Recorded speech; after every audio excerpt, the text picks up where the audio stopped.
And get started. The January 9th Executive Committee meeting is called to order. First, I'd like to ask our interpreters to explain how to access interpretation. Please go ahead. Good afternoon. Announcement from an interpreter. To use interpretation feature, please scroll to the bottom of the Zoom screen where the meeting controls are. Click on the interpretation icon and select English as your language. If you're joining through the Zoom mobile app, cell phone, tablet, etc., please press ellipsis, then interpretation, and then choose your language. Finally, click on mute original audio to not hear the original Spanish low in the background. Headsets are available for interpretation. If you're in the meeting room, please check out a headset from the receptionist in the lobby. Buenas tardes. Aviso por parte del intérprete. Para hacer uso del servicio de interpretación, favor desplazarse a la parte inferior de la pantalla de Zoom, donde aparecen los controles. Haga clic en el icono de interpretación y seleccione Spanish. Si está utilizando la aplicación móvil de Zoom, celular, tableta, etc., presione los puntos suspensivos y luego interpretación y luego el idioma. Si no desea escuchar el audio original en inglés en el fondo, por favor seleccione Mute Original Audio, silenciar audio original. Contamos con auriculares disponibles para el servicio de interpretación. Si se encuentra en la sala de reunión, favor de pedir auriculares en la recepcionista en el vestíbulo. Thank you. Gracias. Thank you. I'd like to take a moment to acknowledge the land that we call home. The tribal nations of the San Diego region have historically faced injustices. We acknowledge the harmony that existed between the land, nature, and its original peoples, who have since endured displacement, persecution, and systemic oppression. We pay our respect to the unceded territory and homelands of the 18 tribal nations in our region, the most in any county in the United States, from 4 cultural groups, the Kumeyaay Digueño, the Luceño, the Lucupeño, and the Cahuilla. This land has nourished, healed, protected, and embraced them for many generations in a relationship of balance and harmony. As members of the SANDAG community, we acknowledge this legacy. We aspire to learn from Indigenous traditional knowledge and experiences in undoing the injustices of the past. Now please stand and join me in the Pledge of Allegiance. Ready, begin. I pledge allegiance to the flag of the United States of America and to the republic for which it stands, one nation under God, indivisible, with liberty and justice for all.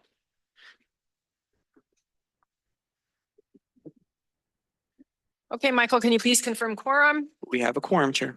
Alrighty, and let's begin with non-agenda public comment. How many do we have? We have 3 in person. If you're online, please raise your hand now.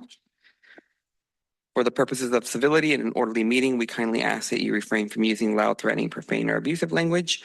For our board policy, the amount of time allowed for each verbal public comment is determined based on the number of agenda items, the complexity of those items, and the number of persons anticipated to offer comment. This allows us to hear from as many people as possible and to complete our business while we still have a quorum. Based on those factors, the chair has determined that for today's meeting, each member of the public will be allowed 2 minutes for their comments. Also, as a reminder, members, we do not use the voting pads for executive committee, so please just go ahead and raise your hand if and when you'd like to speak. So we have 3 in person and we have 5 online. First is Truth, followed by Prieto Javier.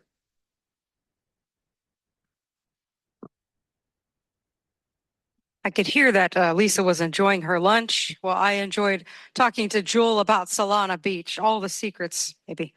I noticed everyone else went home, and it seems like it's only the crazies left on the board. That's my working theory. But I notice an imbalance with the seating side ratios. A little bit more on this side. I want to point out that there are no qualifications to become a board member here. But yet there are all kinds of qualification requirements if you want to be a public member on the audit committee. So it's a questionable double standard barrier to public access, as Rebecca takes a bite of her SANDAG sandwich. On July 19th, 2025, Omar Atai said that nobody wants to bike on an incline. Then can somebody explain the SANDAG/City of San Diego bike lanes on 5th and 6th Avenues and in Golden Hill? At the March 19th Imperial Beach Council meeting, SANDAG project manager Marai Prada said, "Let's say that there are not a lot of people that are interested in riding their bike, but that is the point of the bicycle infrastructure, enticing people to feel safer riding on the roads." So 1, that was one of the dumbest, most revealing things I've ever heard from a SANDAG worker. And 2, if SANDAG is building bike lanes to entice people to bike, is there any evidence that that scheme is working? I do not see it. Is SANDAG in the business of changing people's mode of transportation or maintaining and improving what actually works and they actually use? If SANDAG wants to lie about bike ridership, then why doesn't SANDAG use that same scheme to invest in making people feel safer walking on the roads too, or to feel safer driving on water? I enjoy pointing out crazy hypocrisies, especially when it's costing us millions of our tax dollars. According to information from the Transportation Committee, in 2024, SANDAG built 283 miles in multi-use paths, bike lanes, bike routes, separated bikeways, and bike boulevards, including a 3-mile bike lane that cost $28 million a mile and a 1-mile bike lane that cost $16 million a mile. That's at least $383 million of our tax dollars wasted on something to benefit the rich 1% who pay no tolls or road taxes. Again, hypocrisy. Also, I see a lot of talking from Manuela. It's very rude. Again, policies need to be changed. Thank you. Next is Purita, followed by Cesar Javier.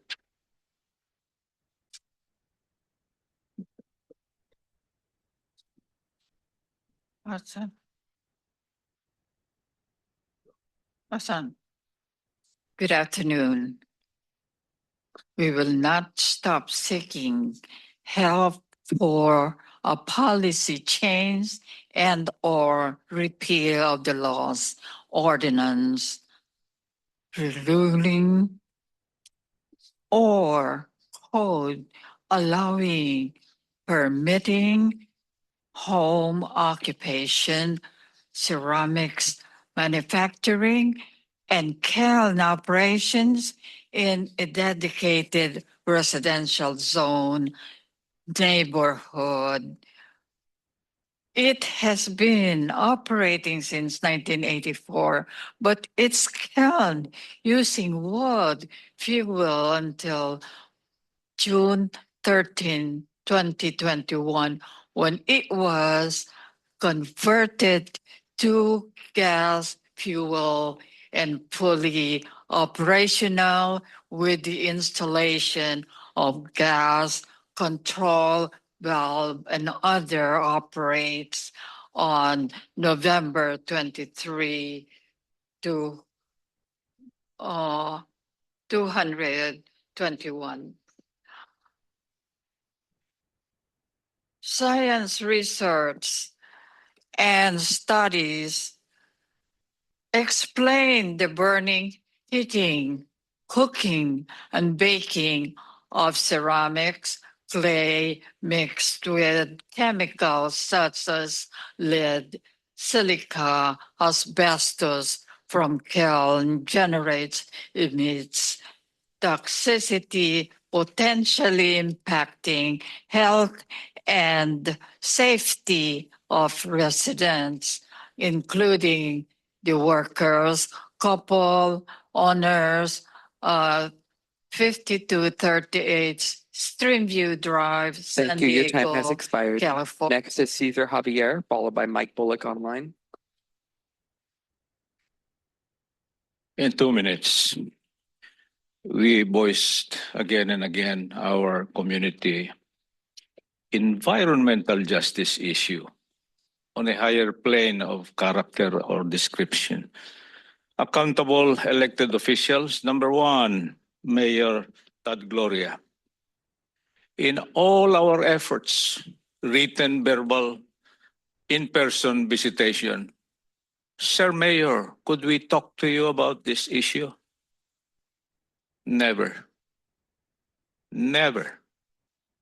We met at the Air Pollution Control District governing body meeting. Words were just like this. Nice meeting you, Mr. Javier. He always evade our image there in person with the cover of a certain former Councilor Gomez. Why? It's hurting. It's an insult. Inaction. And the root cause, if we may describe, is Rule 11, a vintage rule carried when APCD became independent. Independent because Mr. Gloria, Miss, I'm sorry, I am mixed now, got it. And so she is now the queen of APCD. With his cohorts, Rivera, and now Councilor Campbell, who restrained me for telling the truth, that even the City Hall smells urine, which is supposed to be cited for air pollution. Mama Gire, please listen because you are now a fresh member of the Thinkers. And I thank you, Mayor Duncan is around to see and feel and sense the failure of this air pollution control. Thank you. Your time has expired. Next is Mike Bullock online, followed by Andrea Ebbing. Yeah, thank you very much, board, and really appreciate your public service. And this long day kind of exemplifies that, the sacrifice you make. I would like to go back to the CARB scoping plan and try to explain why it is very important and it needs to be a big part of your consideration when you create your SCS, part of your regional transportation plan. As I've said, it's the reason that plan exists is because California has a 2030 climate mandate, which is extremely important. And then you have and that's created by a law, SB 32.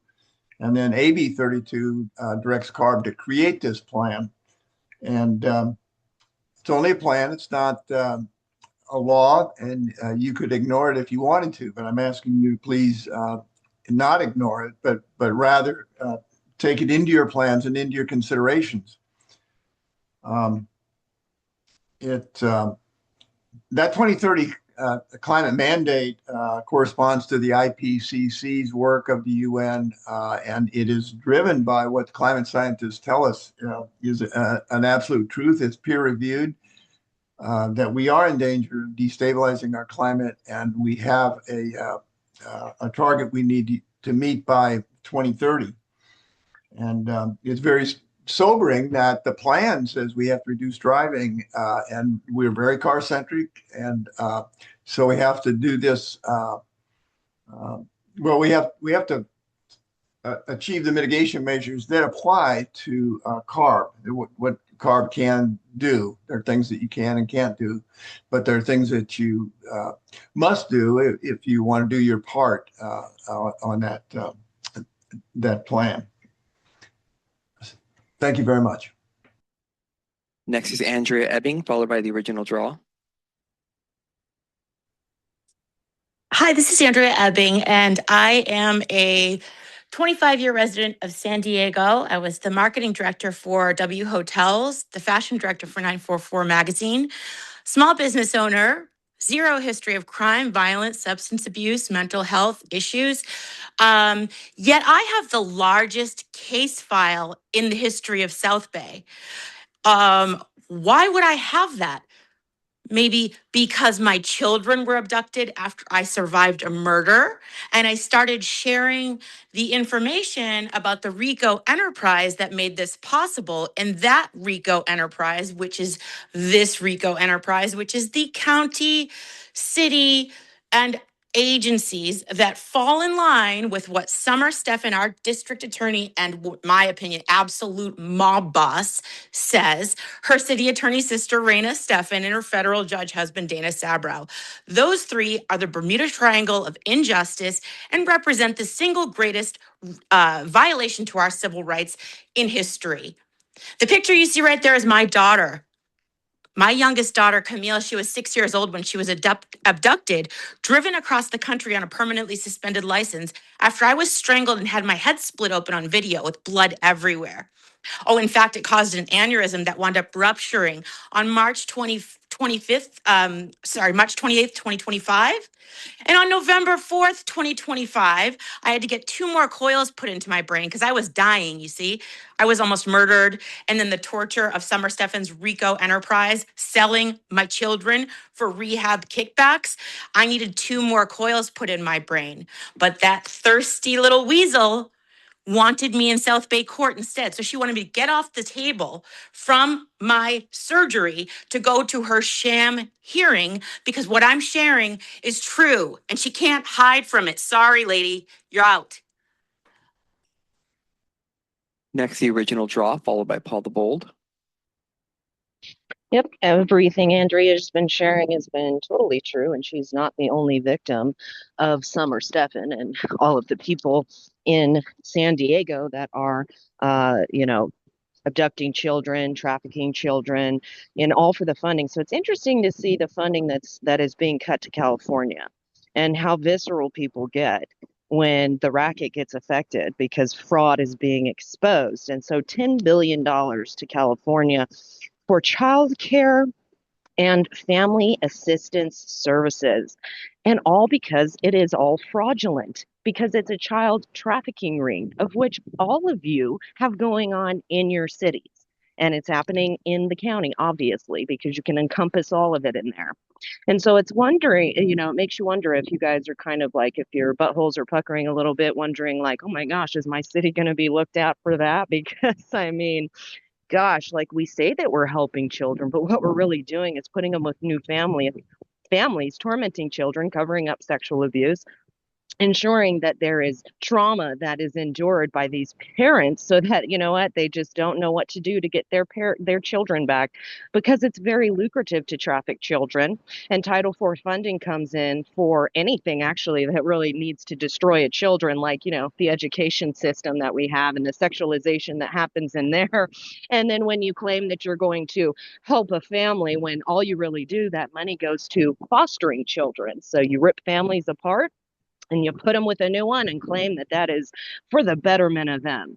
So it's interesting to see how all of you are complicit in that, and all of you are going to be looked at because of what is happening on a massive scale is so egregious that every one of you should be in prison for knowing that it's taking place and refusing to do anything because you guys all get funding in your little cities for it. So it's going to be an interesting year. Buckle up. Thank you. Your time has expired. Next is Paula Bold, followed by Consuelo.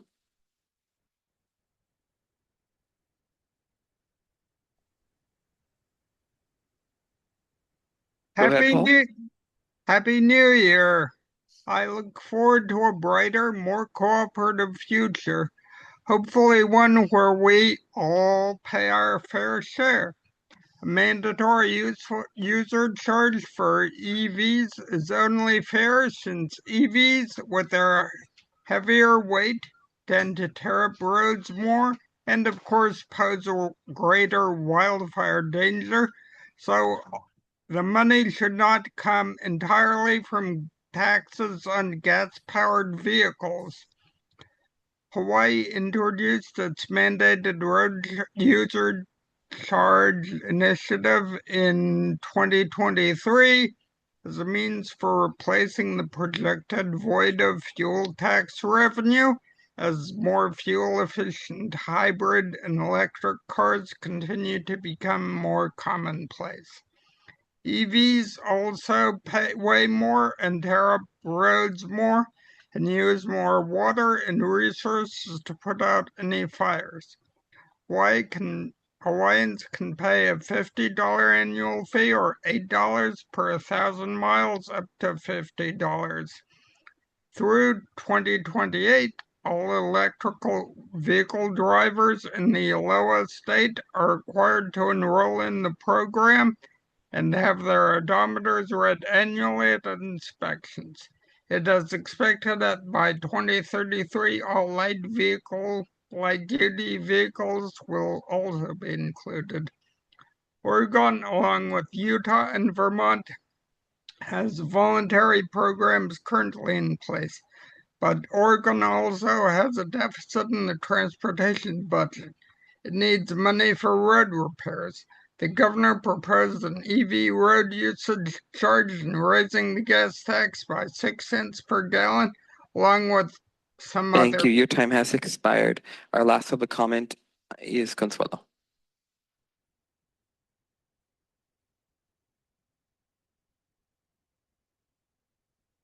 Okay, so after listening to the previous meeting, it's hard not to notice just how out of touch many on this board appear to be with the lived reality of the people you claim to represent. What's even more concerning is the confidence with which some speak with positions that lack historical understanding or critical awareness, including hearing the colonization spoken about with pride, even framed as cultural or ethnic label. Colonization is not something to celebrate. It represents displacement, exploitation, and lasting trauma that many communities are still navigating today. Yeah, accuracy matters then. And especially when using the label Latina. That's just so annoying. I had to include it in my non-agenda speech. Okay, as we move into the new year, this board needs to allow more of the public into the conversation, not after decisions are made, not behind layers of process, but before policies are locked in. Transparency isn't courtesy, it's a responsibility, and you owe it to the people of San Diego County. And let me be clear, all those who are most corrupt and running the show in this county will be held liable. Accountability does not disappear just because it has been delayed. There are many people who are not as brave as Andrea Ebbing just because of her willingness to speak up. Others are beginning to find their voice. That matters. Courage is contagious. So thank you, Andrea. I also want to respectfully remind Supervisor Paloma to stay on topic during discussion. Focus and clarity are essential if public trust is to be rebuilt, even though you were given that position and not voted in. Finally, I want to sincerely thank the Javieres for continuing to show up. Your participation, your messages, your lived experience are important for this board to hear and to learn from. So thank you both so much. Thank you. Your time has expired. That concludes our non-agenda public comment, Chair. Thank you. Any non-agenda member comments? I see none. I got a couple, and that is, this is an unusual time of the month to have this meeting, but it was because the first Monday of the month was January 2nd. I don't think any of us wanted to be here. So from now on, it's going to be the first Friday of each month rather than the second Friday before a board meeting. This change will allow additional time for discussion and for addressing items within the committee's expanded scope, which we'll hear about a little bit more today. The full 2026 calendar meetings is included in today's board packet, and we'll now move on to consent. Michael, do we have any public comments? We do. If you are online, please raise your hand now, but we have one in person, and that is Truth. It's a very important consent calendar. That's why I'm speaking out, of course. Item 3.1, I appreciate that Ed showed up to fill the gaps in patriotism when Rebecca was not here. But that's actually an inside joke for those in the know. Mario probably knows what I'm talking about. Item 3.2, the January 23rd agenda, I notice a high number of LLPs seem to be necessary for SANDAG to sort its debt it managed to create out of our tax dollars. Why is that? Who are these LLPs? Where do they come from? And why have I never heard of them? I don't really want to do a public records request. And I look forward to Jack's time to shine as an audit chair and Courtney's time to shine as a very well-paid auditor, who I have a lot of respect for. It.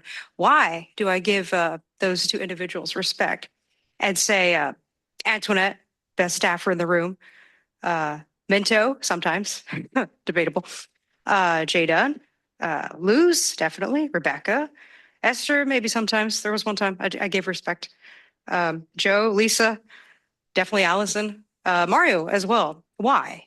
Because respect is something that is earned, and it's not earned by everybody, unfortunately, but it's not freely given. Thank you. We have 4 public comments online. The first is Original Draw, followed by Paul the Bold. Please identify what item you are speaking to, which consent item you're speaking to. Yeah, you guys and your given raises in times when people are in, dire straits and the world around us, as you can see, is crumbling.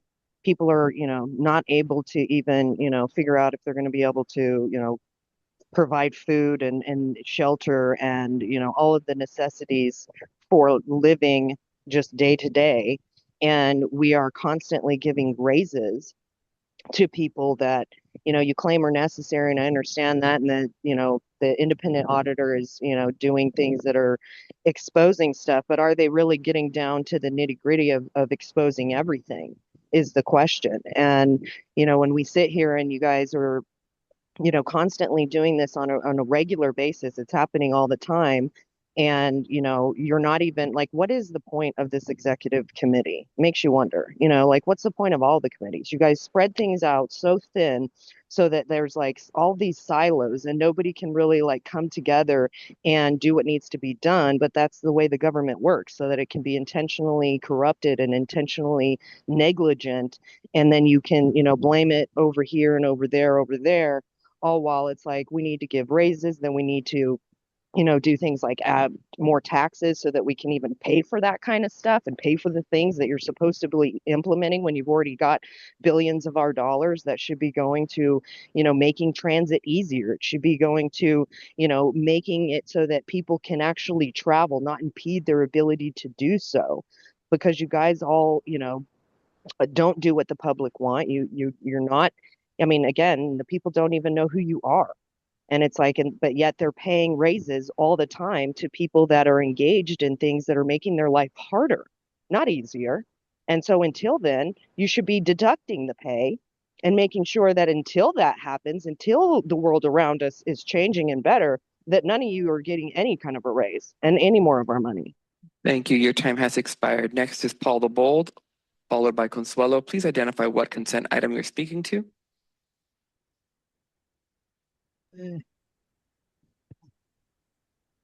An EV user fee may not be a SANDAG issue, but I hope you can support it if you can't implement it directly.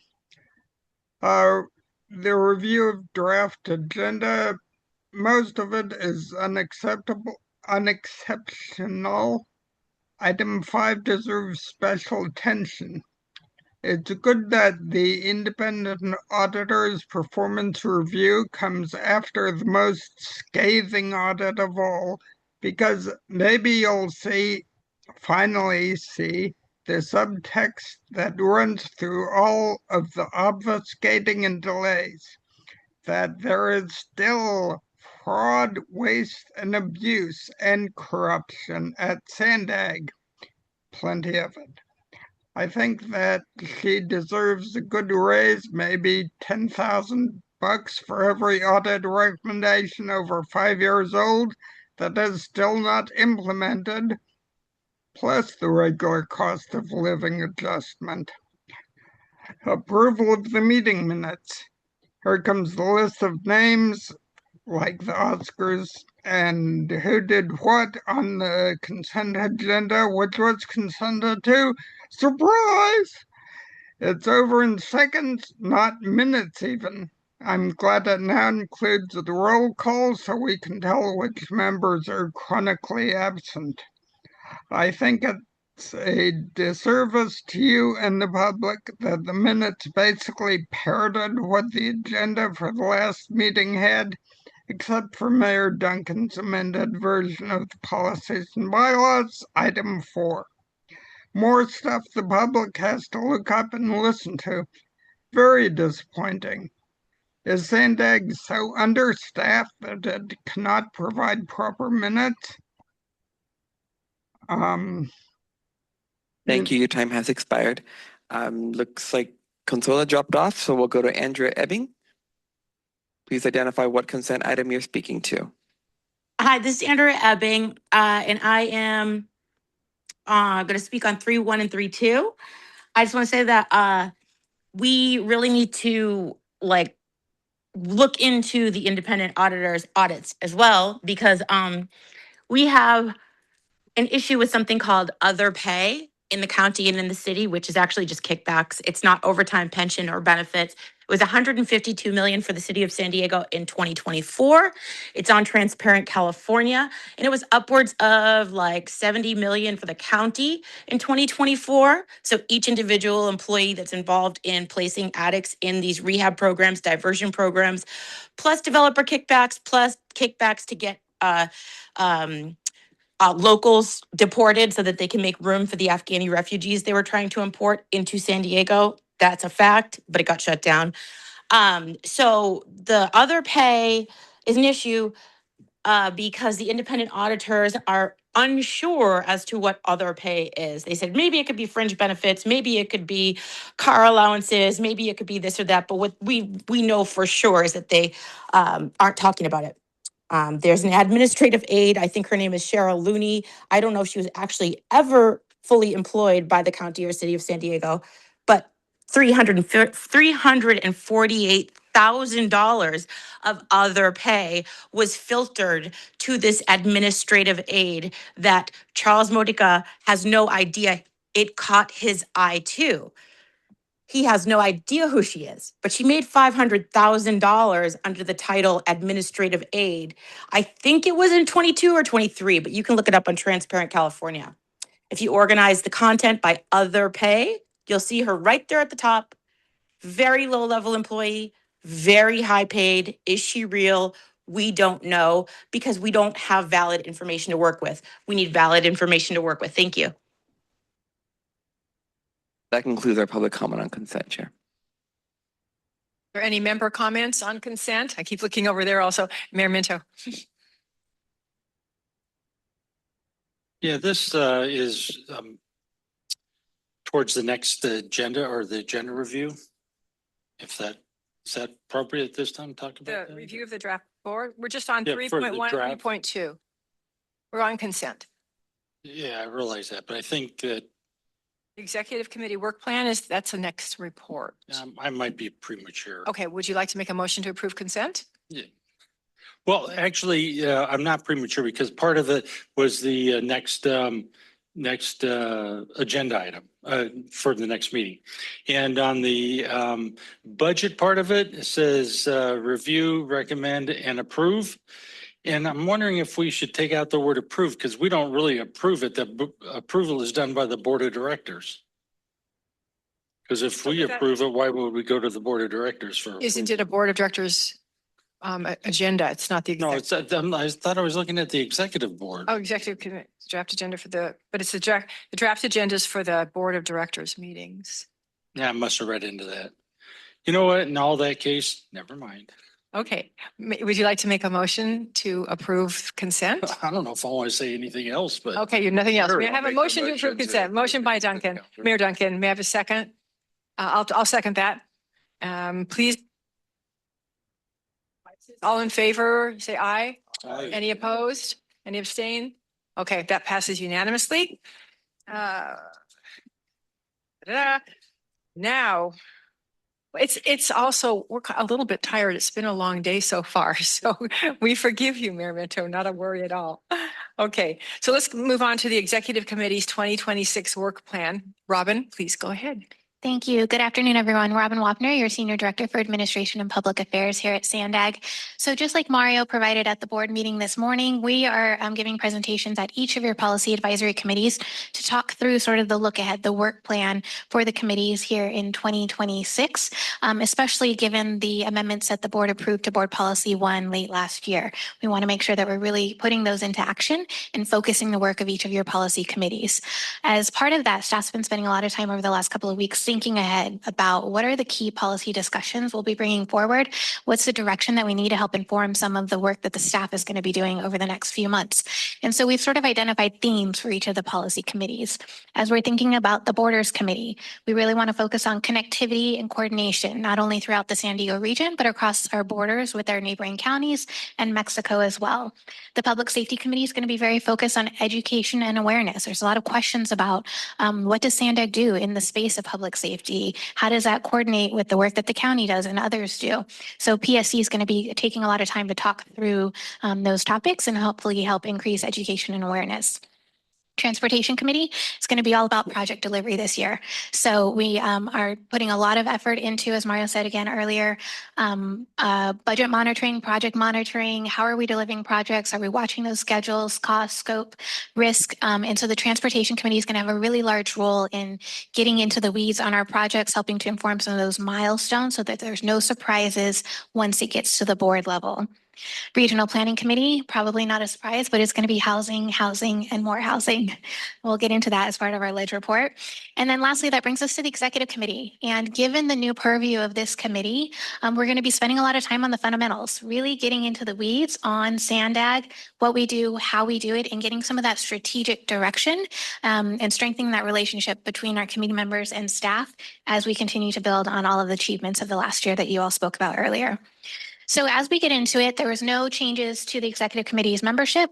That will stay the same. As we look at your primary responsibilities, the last 3 bullets on this slide are the same as they've always been, so not a lot of changes there. But the first 2 are really the primary changes. And that's where you start to get at this committee taking on some of the fiduciary and strategic planning responsibilities on behalf of the board. So this is where we really see us having some very dense conversations here at this committee level, so that once it gets to the board, they're hearing your recommendations and hopefully we can start to move forward and not repeating conversations between meetings as well. So it's the fiduciary stuff. We'll probably be bringing things as we're thinking about how are we financing items. When we start having some of these transnet policy discussions, we may both bring those to ITALK as well as the executive committee. Strategic planning, that may get into some of our retention policies, performance management, core competencies, all of those things that we've been hearing about in our audits recently. And then the second bullet is direct services. This is something that we heard loud and clear through our focus groups, is that we do a lot, SANDAG does a lot, but we don't have a committee that's actually focused on overseeing that work. So when we say direct services, it's things like our van pull program, call box services, our tri-transit program. There's so many services that we're providing to your constituents. We want to make sure, one, you're aware of them, and two, you have the opportunity to help provide that oversight of those.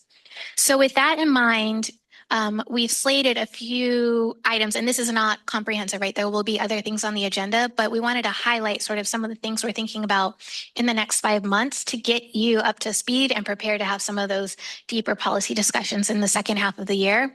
Starting up at your next meeting in February, we will be bringing you your proposed 2026 legislative program. There's a lot going on, as we know, at the state and the federal level. So I expect this to be a very robust discussion, and we'll definitely be looking to you to help inform what we end up doing in Sacramento and DC over the next year. We're also going to be bringing the conversation around working groups updates to this committee. So that was part of the governance refresh project we did late last year.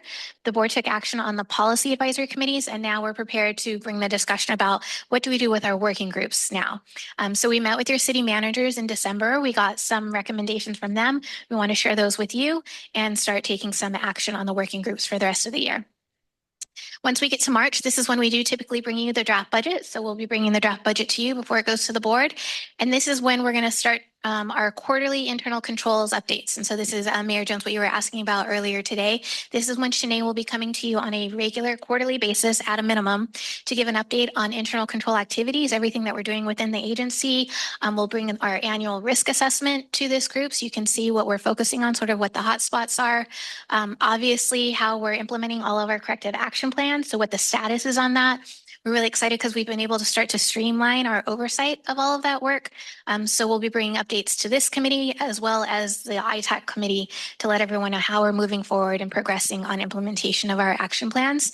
And then also what we would like to start doing is the resource planning that goes along with implementation of the corrective actions, right? We've been talking for the last year or two about the hundreds of things that we need to work on. That takes resources, but we've never really had that complementary conversation. We'd like to get some direction from this committee on how we should be doing that as an agency, especially as you start to think about the FY27 budget. In April, we continue to get lots of questions, both from our board members and staff, about the ERP system. What is it? Is it working? How are we using it? And what are our plans for going forward? And so Grace and her team will come in April to provide an update on that. And May, this is where we're getting at some of those HR personnel discussions. And some of this is new, right? We haven't typically brought a lot of this to the committee or to the board, but this is us wanting you to have the opportunity to sort of weigh on this as Mario's making his decisions as CEO. So again, looking at retention, we know there's been significant turnover the last few years. What does that mean for us as an institution? How do we retain that institutional knowledge? This sort of connects to our policies and procedures work as well. Performance management, that's something that we've heard a lot about from the board and from our audits. And we know that we're going to be making significant changes over the next couple of years. So we'll be sharing those updates with you, as well as certifications and competencies. Those came up in our last finance audit. And we're going to be doing a lot of work on that this year. So we want to make sure this committee is apprised of what's going on there. In addition, we talked earlier today about the work we want to do around board policies. And all board policies, the first stop is this committee. So I would expect multiple conversations around various board policies. In fact, board policy 39 will be coming to you in February. That's the one that has to do with the audit committee. And that's where we'll be splitting out procedures from policy, making sure we're reflecting how we're actually operating as an agency and getting your feedback on that. So this is, like I said, just a very high level preview of what's to come in the next few months, but we really like your feedback. Are there things that are missing? Are there things you're interested in learning about or discussing? Our goal is that these start to become more of discussions where you're really informing the work that we're doing instead of us just pushing information out to you. That's great. Okay, we'll go to public comment. Michael? Yes, we have one in person. If you're online, please raise your hand now. And that's Truth in person. Fortunately, I'm not sure if I can forgive Minto. I don't know. I'll think about it. Contrary to today only, my concern is that the executive committee has often functioned as merely a warm-up meeting where some participants seem to be asleep. Unless, of course, the topic is RENA, housing quotas, because all of a sudden, everybody's wide awake, ready to talk for 3 straight hours. Yet, despite that singular lengthy conversation, there's been 0 tangible solutions provided by SANDAG, go figure. Perhaps you on this committee should focus more with the same level of interest on something you have direct oversight on, which is fiduciary responsibility, which includes, but is not limited to, getting the transit agencies that SANDAG funds on track to 100% paid ridership with a Vision Zero for public transit safety, which you do have control over, Minto. You withhold the funding, much like the federal government or the state could do. Finishing the new system for the 125, finishing the implementation of the majority of the audit recommendations, making sure the policy committees are functioning as advertised, as well as publicly hearing their recommendations. And most importantly, making sure projects are happening all over this county, not just in the city of San Diego. And of course, I mean, particularly in East County, and implementing those projects with little to no harm to communities, including financial harm to all of us. Currently, I'm highly unsatisfied with the level of misplaced priorities that SANDAG and the corrupt state of California have focused on. Border crossings over basic highway safety or even sidewalk safety is just negligence. Maybe as part of fiduciary responsibility, this committee can start addressing San Diego's severe inflation, the second highest inflation rate in the entire country, which is affecting the housing market along with property and sales tax revenue as people continue to flee to greener pastures. Eventually, you're just going to have rich people here. You should really talk about that. This agency, along with Caltrans, has had over 3 decades to start improving the transportation systems as promised. I didn't hear guarantees of that today. I heard, we'll talk about maybe doing it. So my priorities remain voter mandate fulfillment and accountability for our tax dollars, not meetings for pointless and destructive political agendas. I'm staying the same as the last meeting. Thank you. Moving online, Mike Bullock, followed by Andrea Ebbing. Please keep your comments directed to item number 4, which is the executive committee work plan. Okay, yeah, thank you, Honorable Board. Yeah, I heard the staff report and took notes on it, and it was a very good report. If we didn't have a code red climate emergency. Unfortunately, the truth is that we do have that climate emergency, and it was not reflected in anything that the board person, the staff person said. I think it's time for the board to do some work to understand why we have this emergency. The data that shows it, the NOAA plots, a lot of peer-reviewed science. It goes back 800,000 years, and we see the current spike we're living in, and we can put it in perspective. And we can see that any reasonable person would look at that data and be horrified. And the staff is not horrified. I don't think that the Honorable Chair is horrified. I don't think anybody is even concerned. 2030 is coming very, very soon.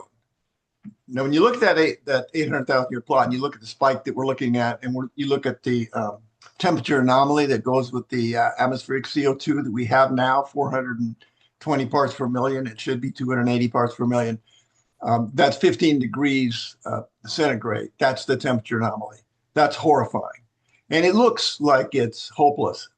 The fact is, it is not hopeless, but we have to achieve this 2030 reduction. And that's what we're not doing now. And we have a plan to do it. That's the wonderful part. We have a plan. But if you're just not interested in anything about climate change, and that's the way it appears, there's just no interest, and then there's no hope. Thank you. Thank you. Next is Andrea Ebbing, followed by Paul the Bold.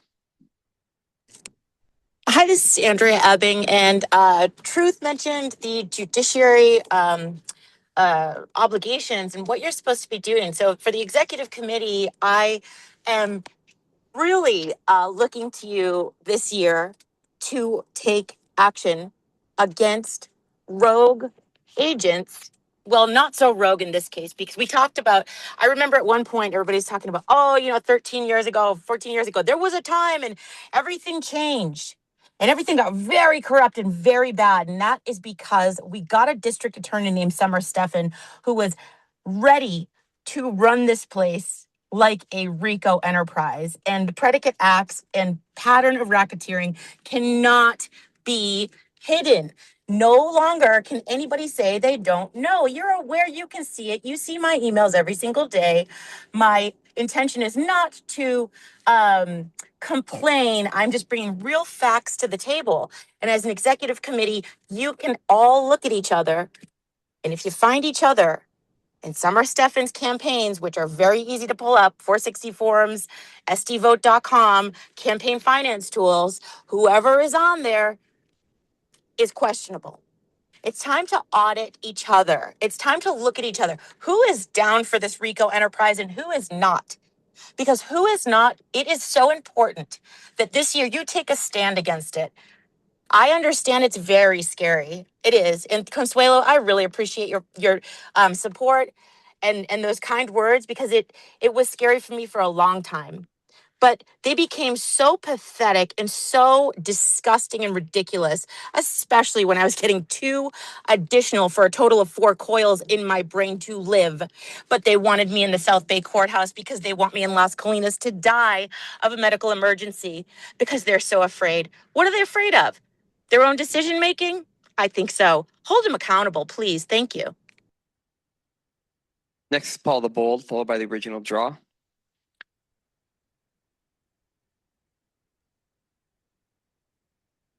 Slide 2. Unclear how many voting members of the exec committee there will be. There are 5 specified reps for East North Central, North Coastal, North Inland, and South and San Diego City. And is the county a different rep? But then you have the 3 officers. Are these additional? Because in this case, I can see areas with 2 reps and areas with 1. Under representation, almost like today, where the tribes in East County do not have the vote. Slide 3. 2 of your responsibilities are to make policy recommendations to the board related to fiduciary and strategic governance responsibilities, risk management, strategic planning, organizational health, and corrective action plans, and 2, to provide oversight of SANDAG's direct services programs, including Service Authority for Freeway Emergencies, responsibilities, and related motorist aid programs. To me, this suggests that you should have some sort of audit presence, if not a report at every meeting, to ensure that the goals are appropriate and that prior audit recommendations are followed. Another responsibility is to review and act on state and federal legislation. This should include working with the community and legislators to make sure that the legislation is appropriate, like the recent housing initiative overriding a city's ability to adapt housing to local conditions and safety priorities. You should be prepared to challenge bad law. And I do not think that you should approve the budget. That should be done by people representing the entire county.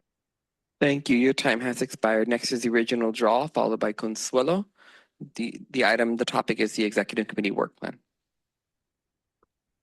You guys can't even be trusted to, make sure the money that you allocate to whoever you're contracting with is being spent and used for what they claim.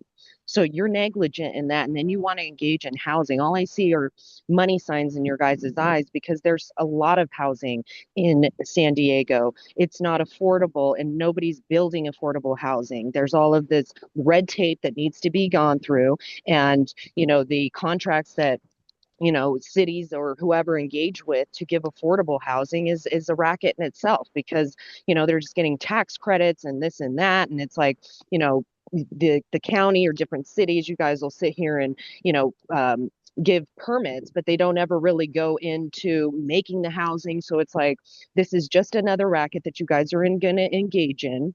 And it's sad because you won't even make sure that with the things that you're having being implemented throughout this county and the cities with complete communities and all of this, putting people in a danger to not be able to evacuate when there's a fire. So to think that you're going to even be engaging in putting people in homes, and the entire county is a very high fire zone, but you can't even make sure that people are going to be safe evacuating. Now you want to get into housing. And for the past couple of years, you guys have been doing things like trying to get value land capture, get grabs, like going into places that don't have any kind of infrastructure for transit, going and making all of the everything that those people in those communities, you're going to push them out. So it's like all the things that you guys do actually are contradictive to what you claim that you're going to do. And it's just really sad because it's like when it really comes down to something like an emergency, which the climate change is not an emergency, it's geoengineering. And the fact that you guys will never even address that, because if you really cared about the planet, like I say all the time, then it would bother you that they're manipulating the weather to get you what you want. Our last public comment is Consuelo. The item is the Executive Committee 2026 Work Plan.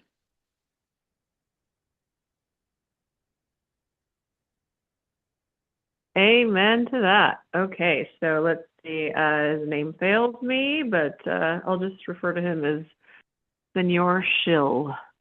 2030 is coming, and the reduction isn't about climate change, but only about control. Stop getting it twisted. Okay, now on to the plan.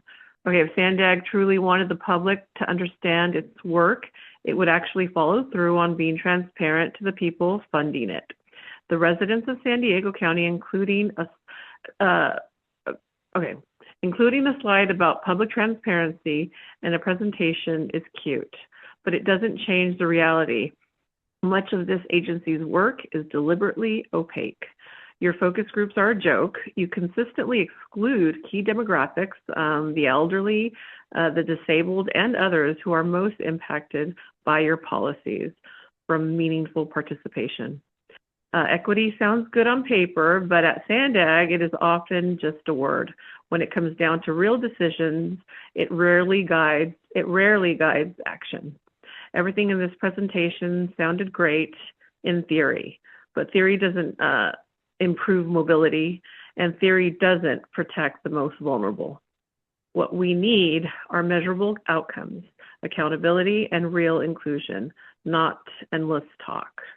And I'm just keeping it real because this board is profoundly out of touch with the people who are funding these plans. If SANDAG wants the public to believe in its work, 2026 work plan, the first step is to demonstrate transparency, accessibility, and follow through, and to start including the voices you've been ignoring for far too long. Thank you.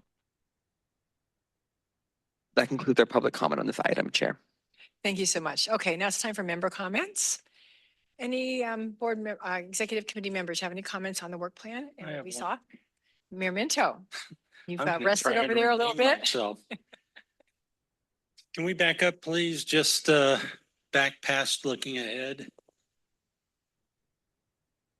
I forget which slide it was. Oh, that one. Go back one more. Oops, I think that. Hold on a second. Let me look. Let's go back one more.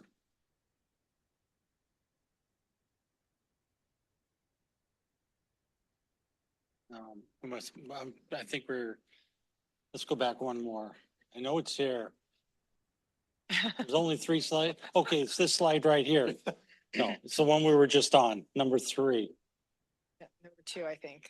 Okay. This is where I saw this, where under the responsibilities of the executive board I was talking about earlier, where it says review, recommend, and approve the annual budget and related amendments. Well, this is where I was saying that we should probably not have the word approve because we don't approve the budget because otherwise we wouldn't need the board of directors. That's a good catch. I think we were doing approve for the amendments. under the committee's delegation, but we can clarify that. Well, and that's just a recommendation. I mean, it may sound simple, but we don't approve it. We just recommend to the full board of directors. Good catch. All So, right. did I redeem myself or You have what? redeemed Yeah, yourself. You've redeemed yourself. Recommend approval. Yeah, there you go. Okay, First Vice Chair, did you have a comment? No. No, okay. Anybody else? No? Well, it looks good. We're looking forward to doing the work and having the conversations. And I think, as we're moving ahead over through the year, we'll get a better feel for kind of what we're doing and what our tasks are. And we may then have more comments about what we want to add in or gaps that we might see. Okay, everybody okay with that? Okay. That was just discussion and I know for the action. So we're going to move on to the Transnet Smart Growth Incentive Program Funding Recommendation item. And before we get started, I want to say a couple of things because I wanted to bring this to the executive committee for discussion prior to it going to the board because I wanted to make sure that it was thoroughly discussed and vetted, not insignificantly because my city benefited from the reevaluation and that we were awarded a grant for a larger project and given a larger grant. The project that we did receive the larger grant for is an excellent example, in my opinion, of a worthy project for this program, but more sunshine on our processes and results is not a bad thing. And I did not want to give any appearance of favoritism. As you'll see, we have some really good options to hopefully make all cities happy. And I look forward to the discussion after we have our presentation and public comments. Mario, you're going to start? No, pretty much I'll let just the team move with it and then we'll feel any questions as they come. Okay, so Goldie and Twerry. Great, thank you so much. Good afternoon, Chair Huebner, members of the Executive Committee. My name is Goldie Herban, and I'm the Program Manager of the Smart Growth Incentive Program, or SGIP for short. Twerry and I are here to present the Cycle 6 Capital Project Funding Recommendation, and the Executive Committee is asked to discuss the funding availability for the SGIP capital projects for Cycle 6 and to make a recommendation to the Board of Directors on the budget and funding strategy for the capital projects proposed for funding. So for a quick overview, SGIP is a competitive grant program funded solely through Transnet. We've implemented 5 cycles to date. We've awarded $59.7 million in grant awards to 72 projects. Up on the slide are just a few photos from SGIP projects spanning from San Marcos, Lemon Grove, Chula Vista, and the city of San Diego. These projects fulfill the Smart Growth Incentive Program goals of supporting public infrastructure and planning activities that facilitate compact mixed-use transit-oriented development that increases housing and transportation choices.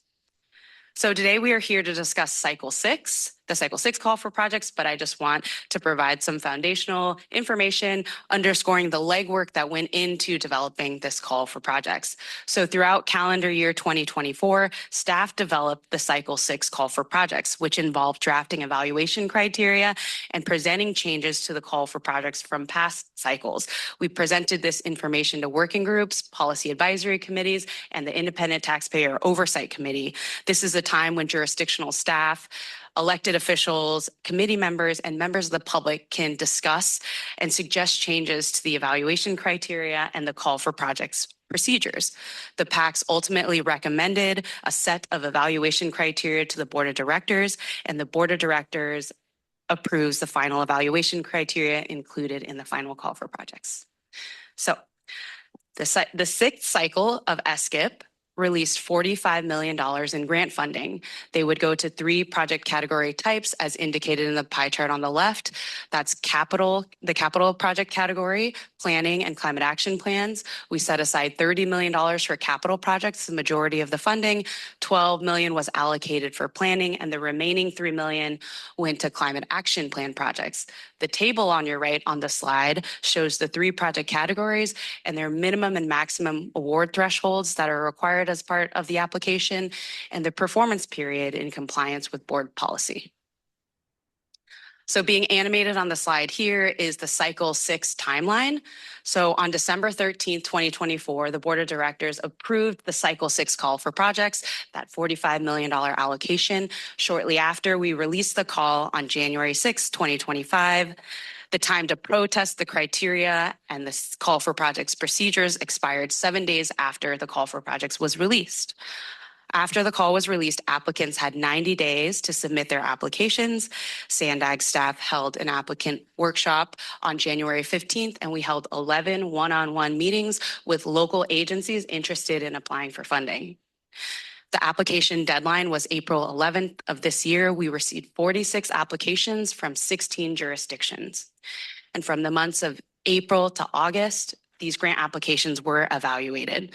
The Smart Growth Incentive Program Cycle 6 project recommendations were taken to ITALK for an eligibility review on September 10th, 2025. Last month, the funding recommendation for planning and climate action plan projects were taken to the Transportation Committee, and they were recommended to go to the board on December 12th. And at that meeting, the board unanimously approved the projects for those two categories, planning and climate action plans. So in the next couple slides, I want to talk about the eligibility and evaluation process for the Cycle 6 call for projects. So as mentioned earlier, in the months of April to August, SANDAG staff screened applications for minimum eligibility requirements and responsiveness, and then responsive applications are then provided to evaluation panelists. Evaluation panel members are all external to SANDAG, and they are vetted and provided conflict of interest forms to ensure that there isn't obviously a conflict of interest. These applications are scored by the panelists for qualitative criteria, while SANDAG staff provides quantitative criteria. Qualitative criteria by panelists use discretion, while quantitative criteria require data points or a specific metric to point to a specific score. So to arrive at a final project score, you take the average of the evaluator panelist score for a specific application. You combine that with the applicant's quantitative score to arrive at a final score. And then all of the projects are listed in descending score order from highest to lowest.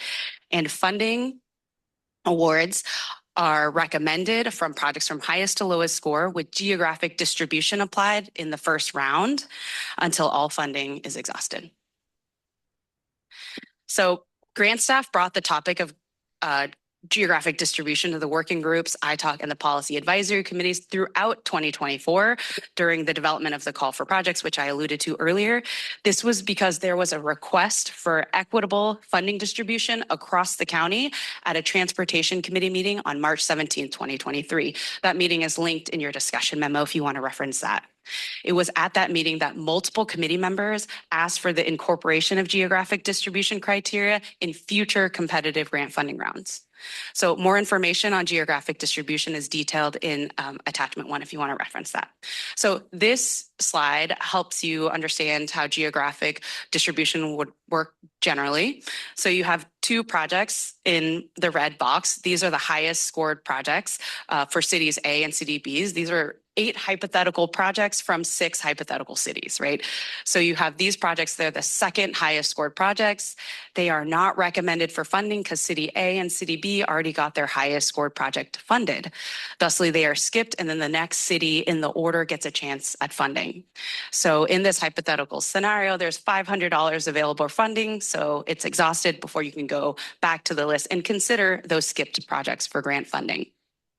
So I just want to note that geographic distribution occurs in the first round only. If there's money that's left over and it goes back to the top of the list, then you go in descending score order, regardless of the agency or applicant. So on September 10th, we took all of the project recommendations to ITALK, where there was a robust discussion about eligibility.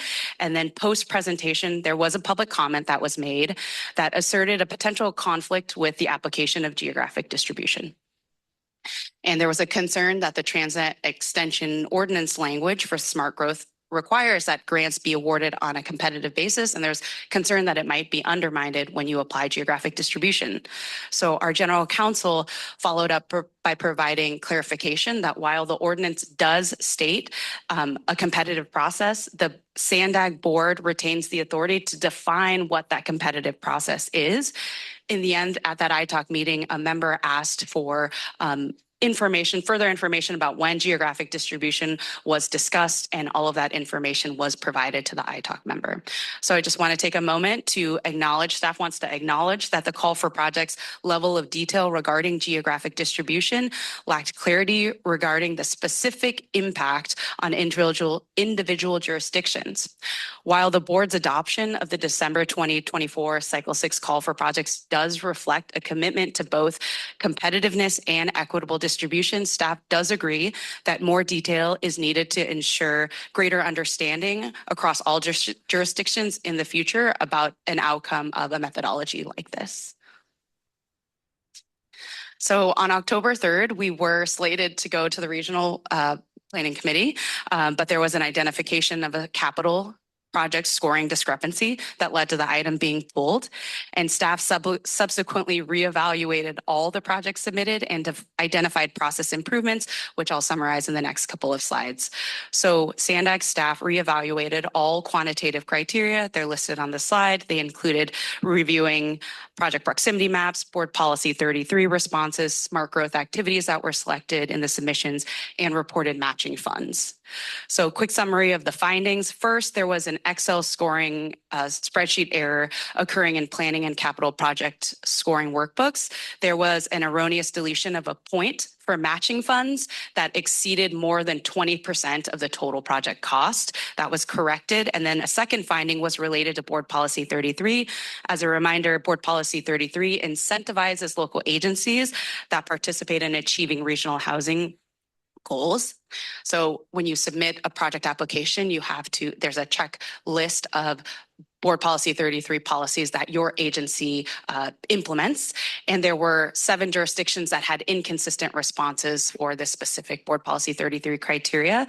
Despite these inconsistencies, though, there were no applications that had their scores changed for board policy 33 scoring criteria. And then third, we had manual input errors identified during the reevaluation for project locations and mapping. There were 5 errors found in total in the mapping criteria, which reduced scores for 5 capital projects.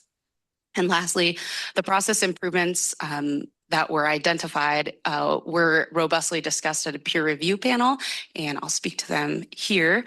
There was a peer review panel that was held on October 22nd. There were 10 SANDAG staff across multiple departments that were present, and overall, the participants recommended that the SANDAG grant staff and the SANDAG data science team work more collaboratively to identify ways to incorporate automation into the grant application process before the next cycle to reduce the need for so much manual compilation and data transfer.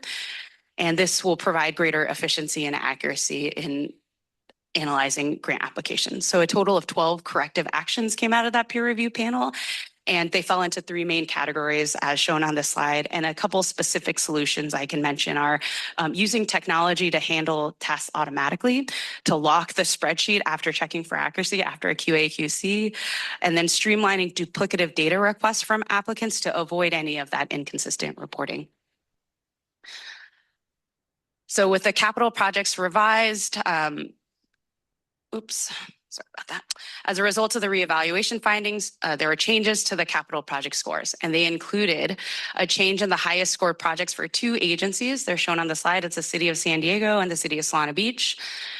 For the City of San Diego, the Vibrant Sea Redefining C Street Corridor project was replaced with the Chollas Creek to Bayshore Bikeway project. And similarly, for Solana Beach, the Glencrest Drive Pedestrian Connectivity Improvement Project was replaced with the Loma Santa Fe Corridors Improvement as a result of the reevaluation of all the applications. So as a result of this swap, the City of San Diego's grant award increased by $250,000, while the City of Solana Beach's grant application or grant award increased by $2.9 million.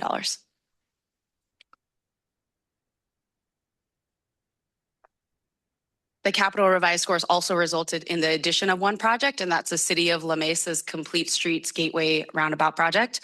This project requested $3.5 million, but only is being recommended for just under $1.4 million because that's how much funding is remaining after funds go to all the higher scoring projects. And lastly, the reevaluation resulted results led to the removal of two projects listed on the slide, the City of Del Mar's Del Mar Bridge Replacement Project and the County of San Diego's Poinsettia Avenue Active Transportation Improvement Project. I just want to note that the county's project originally was also recommended for partial award because funding was exhausted for those higher ranked projects.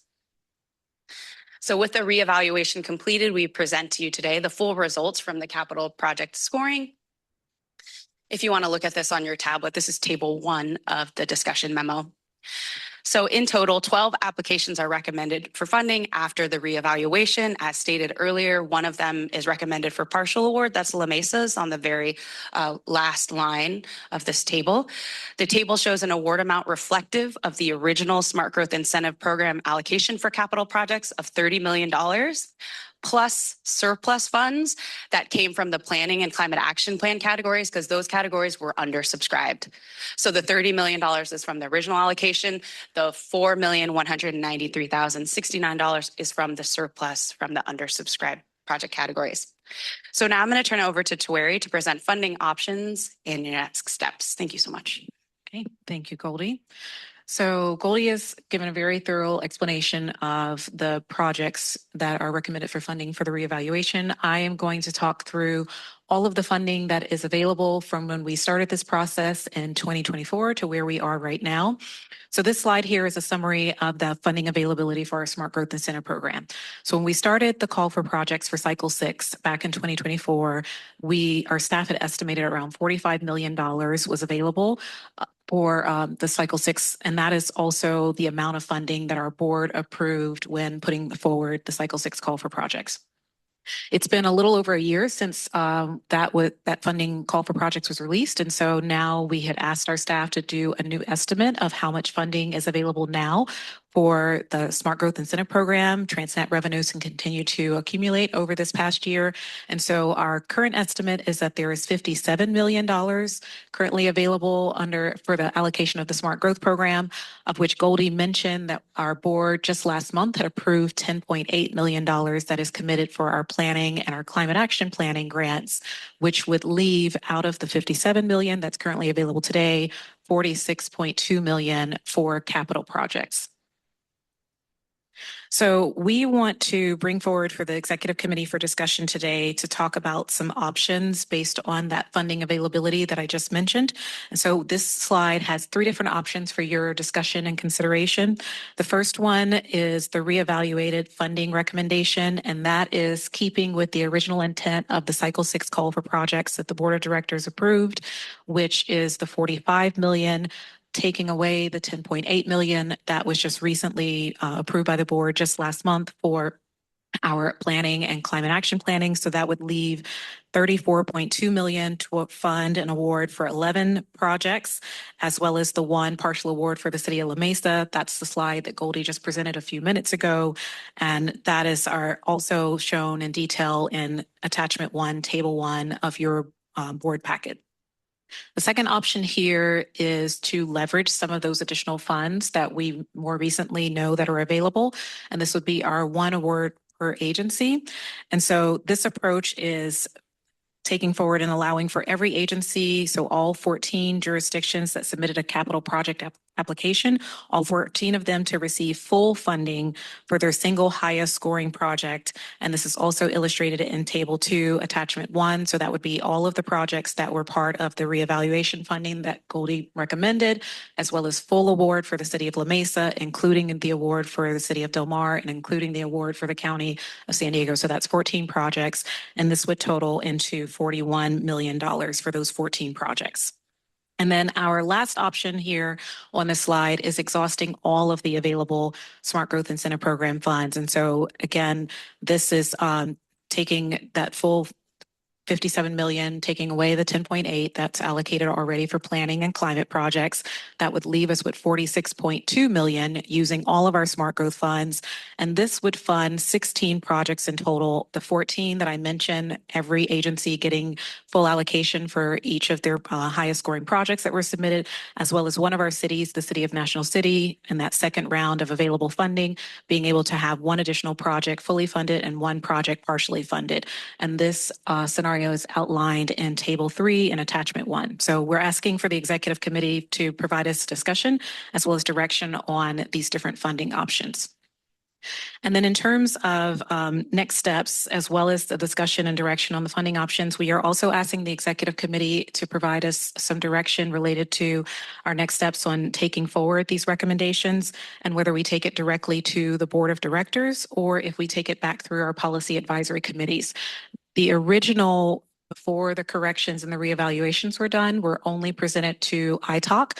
The capital projects have not been presented to our Transportation Committee or our Regional Planning Committee. And so we're asking for direction as to whether or not we take this funding recommendation directly to the board or to our policy advisory committees. I will note, though, we have heard from jurisdictions and from member agencies that are very eager to get the project started. And so that's why we're putting this recommendation before you and asking for direction. But once the direction is given here today, we'll take it to the board seeking their approval, and then the grant staff will work on executing those agreements with the grantees. So with that, I will turn it back over to you, Chair. Very good. Arya, did you have any? Yeah, they did a perfect job summarizing it, but basically, okay, there was an issue with the capital ones. Unfortunately, that they had already made, the team had already made calls to the city. So like imagine Del Mar, which is the smallest city, hearing they're gonna get a great job. And then suddenly, guess what? We made a mistake and you're not getting it. The same with the other entities. So that happened. So that's, you know, the budget was set up in the summer of 24. I think it's the snapshot that was done. So since then, the amount has accrued. So with the spirit also, overall that we've been discussing, that we don't really want to have money sitting idle. We want money going out to the community as it's coming in. So your cities and the county can do whatever you have submitted the application. That's the spirit of those two, the alternative 2 and 3 that we're putting out there. We are a staff agnostic to it. We want to be as fair as possible.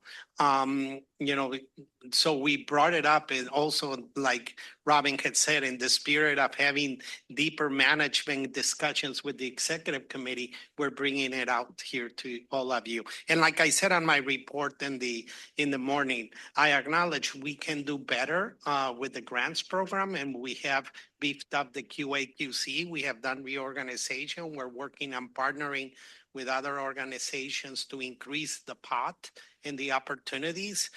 Apologies for that. I take responsibility of that. But, you know, we really want to get this moving so your cities can go and implement whatever you applied for. Right. Thank you, Goldie and Tueri. Great reports, very thorough. Let's take public comments and then we'll go to member discussion. If you're online, please raise your hand now. We have 3 in person. That's Truth, followed by Steve Manganiello. I'm going to say the Transportation Committee wasted time on the unlawful consideration of racist equity because the only over-concentration of projects has occurred in the city of San Diego, who fail to maintain even basic infrastructure, yet they keep getting all the tax dollars. But I'm glad that I see some change happening. I ask, why is there both an internal screening criteria as well as an external evaluation panel? How could the external panel not have conflicts of interest when it's their agencies that would likely benefit from SANDAG projects? Maybe I'm misunderstanding that. What does an inconsistent answer to board policy 33 mean? Does that mean agencies lied? I have to assume things. $3.5 million complete communist streets gateway roundabout in La Mesa is going to make me go the opposite direction. Just heads up on that. The changes to El Cajon Boulevard, including the communist roundabout, are pretty ugly so far. I'm not sure how another $2.7 million is going to fix anything, especially not the mustard colored stack and packs right there at the recycling center. Can you imagine hearing that from your little balcony? No, thanks. I don't approve of turning El Cajon into the city of San Diego. In fact, how is that set up any different than Escondido's $2 million Grand Avenue design? It seems SANDAG projects are one hammer for all nails. The $3.5 million mini hubs on Highland and National City, weird name. I was glad to learn today that Steve is still around because I thought he retired. So you got to keep the good ones, National City, including yourself, Luz. I'm not sure why Vista should get another $3.5 million for communist complete streets when they just tore up their past bad work. Oceanside's Coast Highway project reducing lanes, adding a communist roundabout, uses curb extensions, stupid bike lanes, and mid-block crossings will intentionally destroy car travel and create congestion. No one will be helped. They're only going to be hurt. I do support Encinitas' pedestrian path, Solana Beach's Glencrest sidewalks, and Imperial Beach's Gateway project. Lemon Grove should get a Gateway project. I support alternative 2 of 1 award per agency because everyone deserves equal representation, because unlike equity, equality is always in style. And Minto, you had a great explanation earlier on grants and SANDAG. So not complete failure today. It was a very good explanation. Thank you. Next is Steve Manganiello, followed by Matt Capuzzi. Steve Manganiello, Director of Engineering Public Works for the City of National City. I'm here to express our concerns with the use of geographic distribution as the basis for determining which projects will receive funding, rather than relying on best practices for competitive grant programs as required by the Transnet Ordinance, which is to fund projects based on the final scoring results, starting with the highest scoring projects and going in descending order until all funds are exhausted. This was the process used for Smart Growth Incentive Program cycles 1 through 6, or excuse me, cycles 1 through 5. SANDAG's decision to use geographic distribution to award funding for cycle 6 rather than scoring has resulted in millions of dollars being redistributed from disadvantaged communities whose projects scored in the top 10 to more affluent communities throughout the county whose projects scored significantly lower. This is a huge problem. As an example, the west side of National City has some of the worst pollution and highest rates of asthma in the entire state of California. 3 of our projects, all of which scored in the top 10, provide opportunities to improve walking, biking, and access to transit in these severely impacted neighborhoods in an effort to reduce greenhouse gas emissions, in addition to incentivizing smart growth development near transit, all of which are core smart growth principles. Our request to the committee is to consider expanding upon option 3 to also include all of the remaining projects that scored in the top 10 to better comply with the spirit of a competitive grant process and to ensure sufficient funding is going to support priority projects in disadvantaged communities. This would require SANDAG to identify an additional $8.5 million in revenues for this cycle for a total capital investment of approximately $55 million. Please give us the opportunity to work with our local agency colleagues to advance and deliver a greater number of smart growth projects across the county over the next several years, rather than defer these projects 5 to 10 years down the road when construction costs will be that high. Next is Matt Capuzzi, followed by Paul the Bold online. Good afternoon. My name is Matt Capuzzi.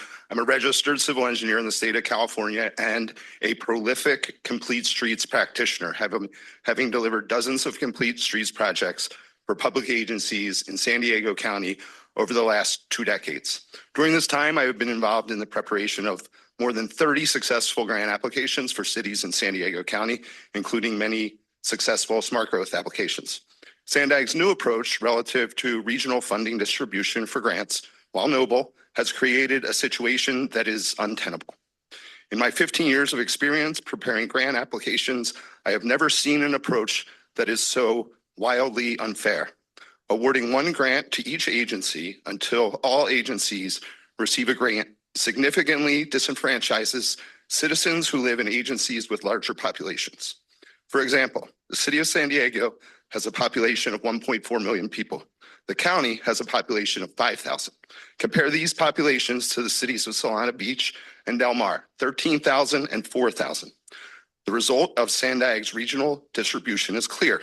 The $3.5 million grants proposed for award to San Diego and Solana Beach equate to $2.50 for each resident of the city of San Diego and approximately $270 for each resident of the city of Solana Beach.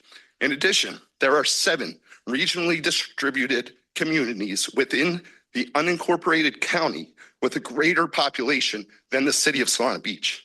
SANDAG now seems comfortable taking tax revenue from larger population jurisdictions with underserved communities and sending this money to wealthy coastal communities. This practice must stop today. The top 10 scoring grant applications should be fully funded. SANDAG staff knew 1 award per agency proposal is completely unfair to the 5 cities that did not submit capital applications, including Chula Vista, Coronado, and Santee. Thank you. Thank you. Next is Paul the Bold online, followed by Mike Bullock. The item being discussed is a Transit Smart Growth Incentive Program. Please keep your comments directed there. It looks like Paul dropped off, so we'll go ahead and go to Mike Bullock. Yeah, thank you very much, board. Yeah, Mike Bullock. I live up in Oceanside, and I've got a lot of notes here. I was going to talk about how wonderful the Coast Highway redesign project is, not really knowing its status, if it had been submitted or anything. And then thanks to that very good staff presentation, I find out it's at the top of the list, exactly where it should be. So maybe I don't have to go through all the advantages. I would like to say something about the criteria. Smart Growth Incentive Fund criteria that makes the most sense to me is BMT reduction per dollar spent. And I think that makes sense, given our climate situation. It could be greenhouse gas reduction per dollar spent would also work. But another thing that should be considered, and I haven't heard anything about this, is lives saved per dollar spent. And certainly this project in Oceanside Coast Highway would score really well if that was a criteria that you considered, because it's changing signalized intersections to roundabouts. And what I've read, it looks like pretty good authoritative sources, you reduce fatalities 95%. And it turns out signalized intersections are extremely dangerous. I have a granddaughter who witnessed a horrible accident, or she was there right after it happened, saw the helicopter and saw everything. And her classmate lost her mother, her grandmother, and her aunt. 3 women were killed in a intoxicated driver driving into the side of their car. And this is the kind of thing that happens. Thank you, Mike. Your time has expired. Going back to Paul the Bold. The item is the Transit Smart Growth Incentive Program. Okay, 59 million awarded over 5 SJIP cycles, an average of 11.8 million per cycle. Suddenly we're up to 45 million for cycle 6. The state and feds are broke. The city and county both have large deficits. People are growing tired of your games. Remember Prop G? Where is all this 45 million coming from? Looking at the chart of reevaluated programs, looks like National Cities, the big loser, 10 mil and 3 out of 4 areas. So much for equity and geographic distribution. I also think you should reapprove the Camino del Mar Bridge replacement, since this is a safety issue for the entire county, not just Del Mar. With no roundabouts in La Mesa, please, impeding evac routes, and canceling El Cone's traffic signal safety improvements sounds like you're playing with fire. You expect 12 mil more to be available for SJIP than in 2024? Pretty much every government is broke. People are getting tired of your tax schemes. So 12 million more is based on what? Some of the errors on slide 11 also look pretty basic. Have they been corrected? Nice that slide 7 defines descending score order as highest to lowest. Anyone on the board who doesn't know this shouldn't be here. Although I'd be interested to hear what the other ideas are. By the way, do not lock yourselves into a set schedule of programs when there are more and more things at SANDAG which get delayed. Thank you. Your time has expired, Paul.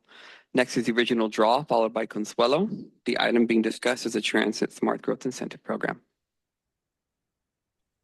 Promises made and promises not kept. This just further, exposes the fraud, waste, and abuse of the Transnet program, and what it was initially passed for in 1987 was to tackle the growing traffic congestion by expanding highways, improving transit corridors, and upgrading local streets. When has that happened? You guys branch out so far with the money that has been had. You need to go back to the voters and make sure that this is actually what was intended to happen. But instead, you get extensions on time periods and being able to implement things, yet you don't keep the promises that were made when this was voted upon. And so we're going to be, 60, 80 years down the road, and we're still going to be in the same spot. And you guys continue to act in negligent ways by bringing and implementing all of these corridors and these roundabouts when there has been proven data that shows it doesn't save lives, that it actually impedes people's ability to get out and evacuate, leaving people at danger of dying in a fire, especially with the entire county being a high fire zone. So it is very disturbing to hear you guys talk about these things and how one project is not going to be this, instead it's going to be this, and we'll get more money for that. And it's like, so again, you're saying you're going to do this, then you take the money and you put it over here. That's all you guys do is shuffle money around. It's like playing checkers with money or whatever and acting like, you guys are doing something. But we can tell that you haven't expanded the freeways. In fact, you're talking about now charging people more just to drive on them. So this wasn't what was intended. And it doesn't matter because everything you guys do, you want to brush it over and act like this is what the people want. When the people don't know who you are and you're claiming to represent them, come on. It's a joke. And it's really sad to see how much money you guys get and throw away. And none of your promises are kept. None of the projects gets completed, but that's the name of the government. That's what you guys do. Good job. Next is Consuelo, followed by Andrea Ebbing. The item is a Transnet Smart Growth Incentive Program.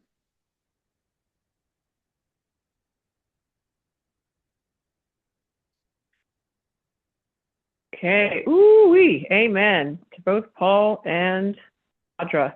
Okay, so let's get on this. Let's see. Transnet is often presented as a program that benefits the entire region, but the reality for many residents feels very different. Transnet is funded by 50-cent sales, tax approved decades ago, and has generated billions in revenue for transportation projects.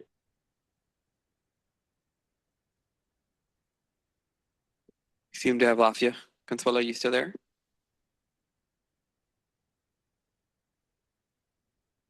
Still there? All right, we'll go on to Andrea Ebbing. The item is the Transnet Smart Growth Incentive Program. I'm Andrea Ebbing, and I'm somewhat confused by the scoring system and like all these new ways of figuring out how to allocate the money when in all reality, I think we're all pretty aware that if we could just like track the outrageous spending to the neighborhood in which it was allocated, we will find a major donor or special interest that lives in the neighborhood that just simply asked for that to be done. And that's how the order in which it was done. I mean, come on, seriously? Like, as an example, let's just take a quick look at the city and county and how they work together, okay? And how they award contracts and how they supposedly don't know what the right hand and the left is doing, okay? So let's take a look at Mara Elliott's office, City Attorney San Diego, Mara Elliott, former city attorney, right, mob boss. She was doing something called the PLEADS program, working directly with the addiction, homeless, rehab industry, specifically one particular owner that her office was suing. The city of San Diego sued the owner of the facility, which is providing her kickbacks for every defendant she placed in her PLEADS program, which was the inspiration for Prop 36 for Andrew, Summer this isn't related to the Transnet Smart Growth Incentive Program? Oh, it actually kind of is, because when the county of San Diego awarded him $5 million, but the city of San Diego was suing him from Mara Elliott's office, who was taking money from him, that shows three separate, totally, completely contradictory situations in which the Transnet program is very likely operating under the same circumstance. It's kind of like it doesn't matter who needs what. What does matter is who's donating what and how much money can be sucked from their pockets into the pockets of the people who are approving these projects. That's the reality, and that is on topic. So thank you very much for allowing me to speak, because this information doesn't go away. No matter what happens, it doesn't go away. It's going to keep on coming. Thanks. That concludes our public comment on this item, Chair. Thank you. We're now into member comments. I'll go to first Vice Chair Luqadda. Thank you, Chair. Thank you to staff in the presentation, and thank you for the good work. Catching the little glitch there, and not only just catching the little glitch, but actually immediately doing kind of a process improvement so that this doesn't happen again. And, you know, these are tough conversations. You tell somebody you're going to get a grant and you're going to have to pull back is always a tough conversation, but I appreciate the transparency. I appreciate the chair bringing this to the executive committee for one round of board and public discussion on that. I'm kind of intrigued by the top 10 idea because the city would get 2 projects funded. I'm not sure that would go over very well, but kudos for National City, 4 in the top 10. I mean, that's amazing work, to be very, very clear. But given the action that was taken in 2023, where we decided to really spread the love across, and I kind of think that's what SANDAG is about, is actually, even though we're the big city in the county, that we really all kind of come together to meet everybody's needs and to try to spread, especially in these kinds of grants, to every city. They may not know who SANDAG is, but those residents will know who their city is and the kind of projects they're doing in their city. And we have to assume that they're vetting it through their own individual processes. So I'm going to make a motion, a 2-part motion, that we go to with the, I want to get it right, that we go to the 1 award per agency recommendation. And we also take it straight to the board. Let's get this money out to the cities. So that's the second option. The second of the 3, 1 word, yeah. 1 word, yeah, the second of the, yeah, The 3, 1 word per agency. Okay, Go very straight good. to the I'm board. going to go to Supervisor Aguirre, then to Vice Mayor. Thank you. Yeah, can you please put the options up? Oh, what? I think it was slide 20. I have a quick question. So Who's asking this? me, hello. Oh, I'm sorry. So Yes. so in regard to obviously many of these applications had already been evaluated and there was a glitch and they have been reevaluated. So that makes me think that many of these are much more far along in the process, perhaps. I guess that's my question. Are they more shovel ready than perhaps other ones that weren't selected or foresaw being selected? Thank you for the question. Project readiness is an evaluation criteria when scoring capital projects, and you get more points if you are more shovel ready. Sure, but in this particular context, not our scoring and what we are considering before us, is there a difference? The way that the projects are scored in descending score order now and is reflective in these options did consider project readiness. But the fact that they had been evaluated before and now they're being reevaluated, and if we were to go to 1 per agency, do you see what I'm saying? So if the 1 per agency, we end up choosing, I don't know, the highway, right? And maybe in the original evaluation, National City was already shovel ready. So by selecting option 2, will there be a delay because perhaps Poway wasn't as shovel ready as the original list? I can answer that one. No, because we're giving them 6 months. 3.5 years, But 42 months. even if it was 1, Mayor, it could be that they didn't, and I'm talking to you, Mayor Sanchez. If it's only 1, it could be potentially, that's my question, that they weren't ready to go, and that could potentially delay implementation of that project and potentially raise costs. That's just kind of where my mind is. And I right now. get that. And the way I would see it, and we're giving, once this are awarded, every agency are expected to deliver it within 3.5 years. So that's the window. So it's, if those who applied knew those timetables even before, was November or probably even before that, September. So those agencies should be already ready to move forward.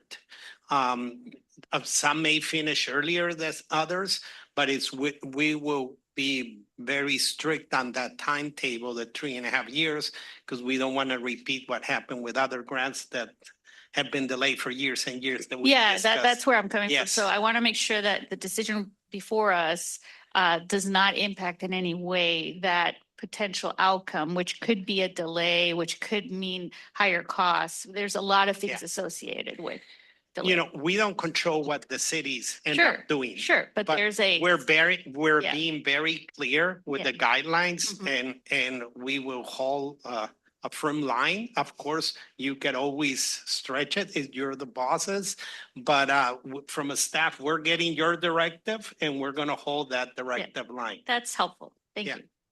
Thank you. Vice Mayor Molina. Thank you very much, Chair Huebner. Thank you to staff. Thank you very much, Ms. Goldie, for the fantastic presentation. I really want to appreciate everybody on SANDAG staff, especially for the acknowledgement that you made about the information regarding geographic distribution. And thank you for the opportunity to speak. I am here today as the alternative member to the South region. The voting member today is Mayor Duncan from Coronado, but I do appreciate the opportunity to give you my perspective from my city, the city of National City. The essence of the Transnet ordinance is to have a central consolidation of public funds that are then moved to the cities to make improvements and get projects delivered to the public. SANDAG provides these resources for capital projects that would not be possible otherwise. And cities plan for years for this funding. None of this is quick or easy. The Smart Growth Incentive Program is meant to provide grant funds for exactly those projects that are proposed and scored in such a way that align with the intended smart growth and to incentivize communities impacted with the greatest need to aim for that type of planning. Otherwise, those projects don't get built in those types of communities. The Transnet ordinance allows for a small, in relation to the big pie, a small slice of the pie for funds to go and build smart growth projects. The program is a competitive process where all 18 cities and the county have the option to submit their projects. They are scored, and based on the scoring, the funds are allocated. It is not quick or easy, but it should be simple. After all of the evaluation and the final scoring, the highest rated projects should be the ones that are funded. Well, the reason for my bringing this up is that along the way, in cycle 6 of this program, the rules were changed to implement the notion of geographic distribution of funds.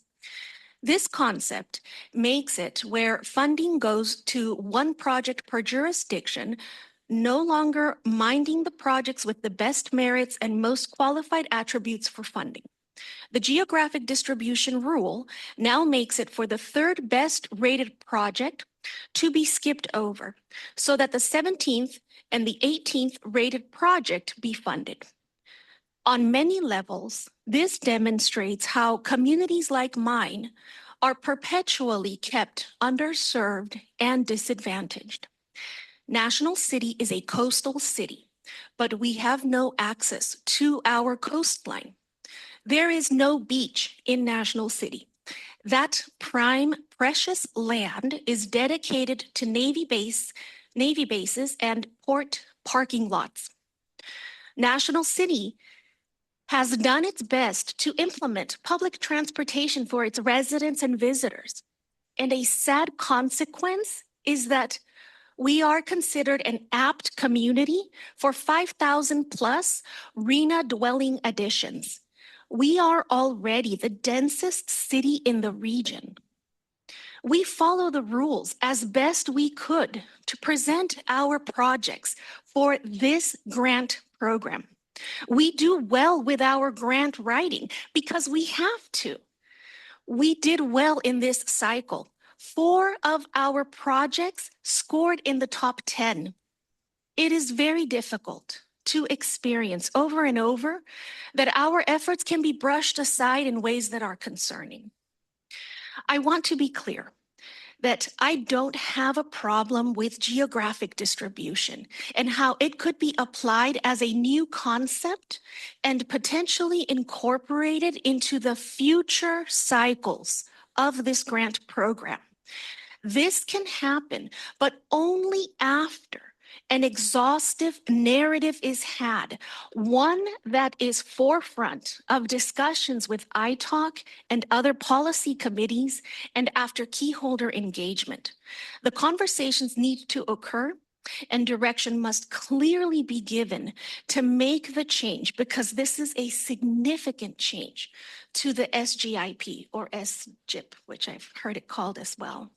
This significant change must be implemented via an amendment to the Transnet Ordinance, not slid into the grant guidelines in a manner that surprises even the ITALK committee as recently as the September meeting last year. Presently, the Transnet Ordinance mandates a competitive process.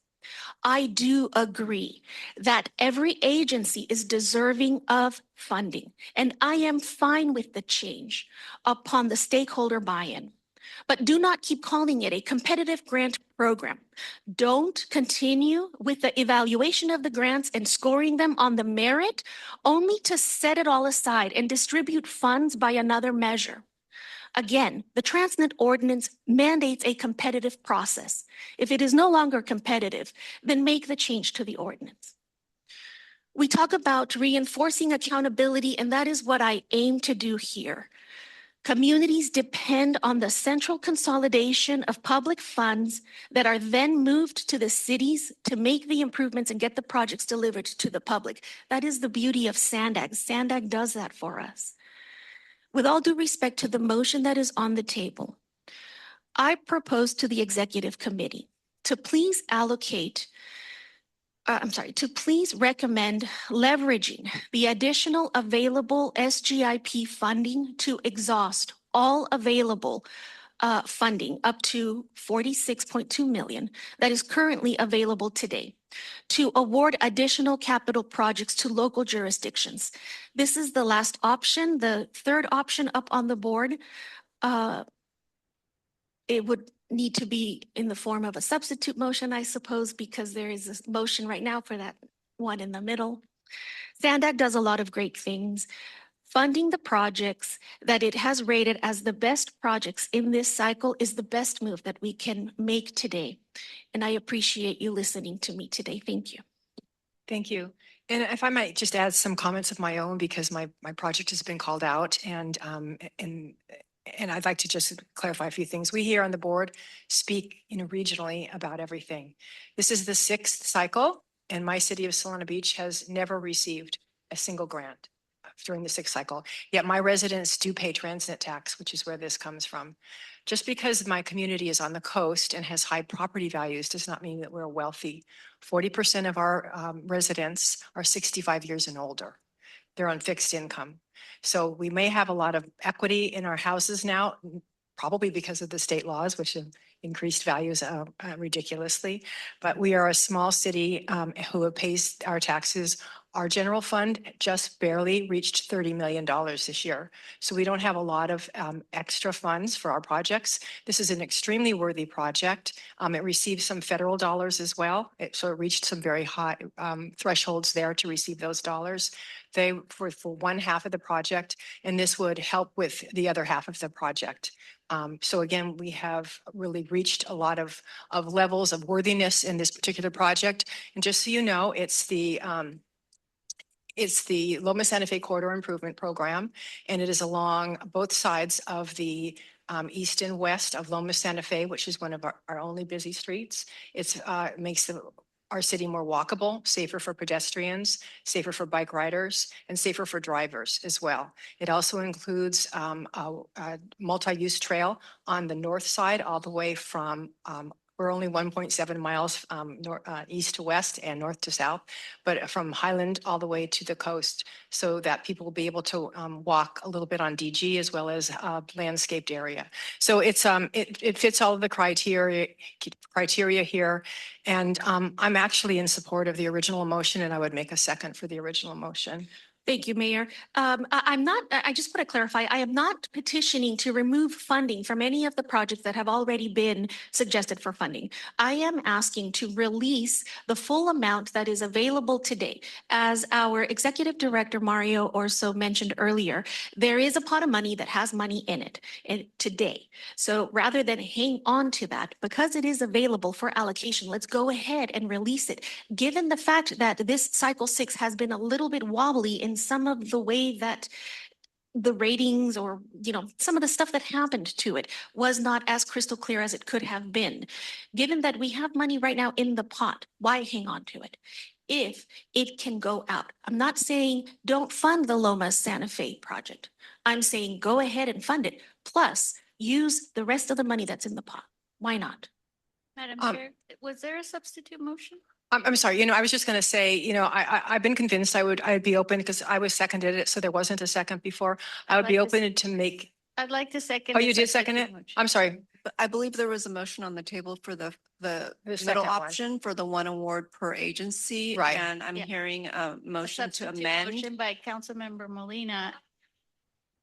She can't make a motion. She's an alternate. I'm not, Oh, I yes. didn't realize. I'm asking for another board person or another voting member to please consider. I will make that substitute motion for the reasons you have described.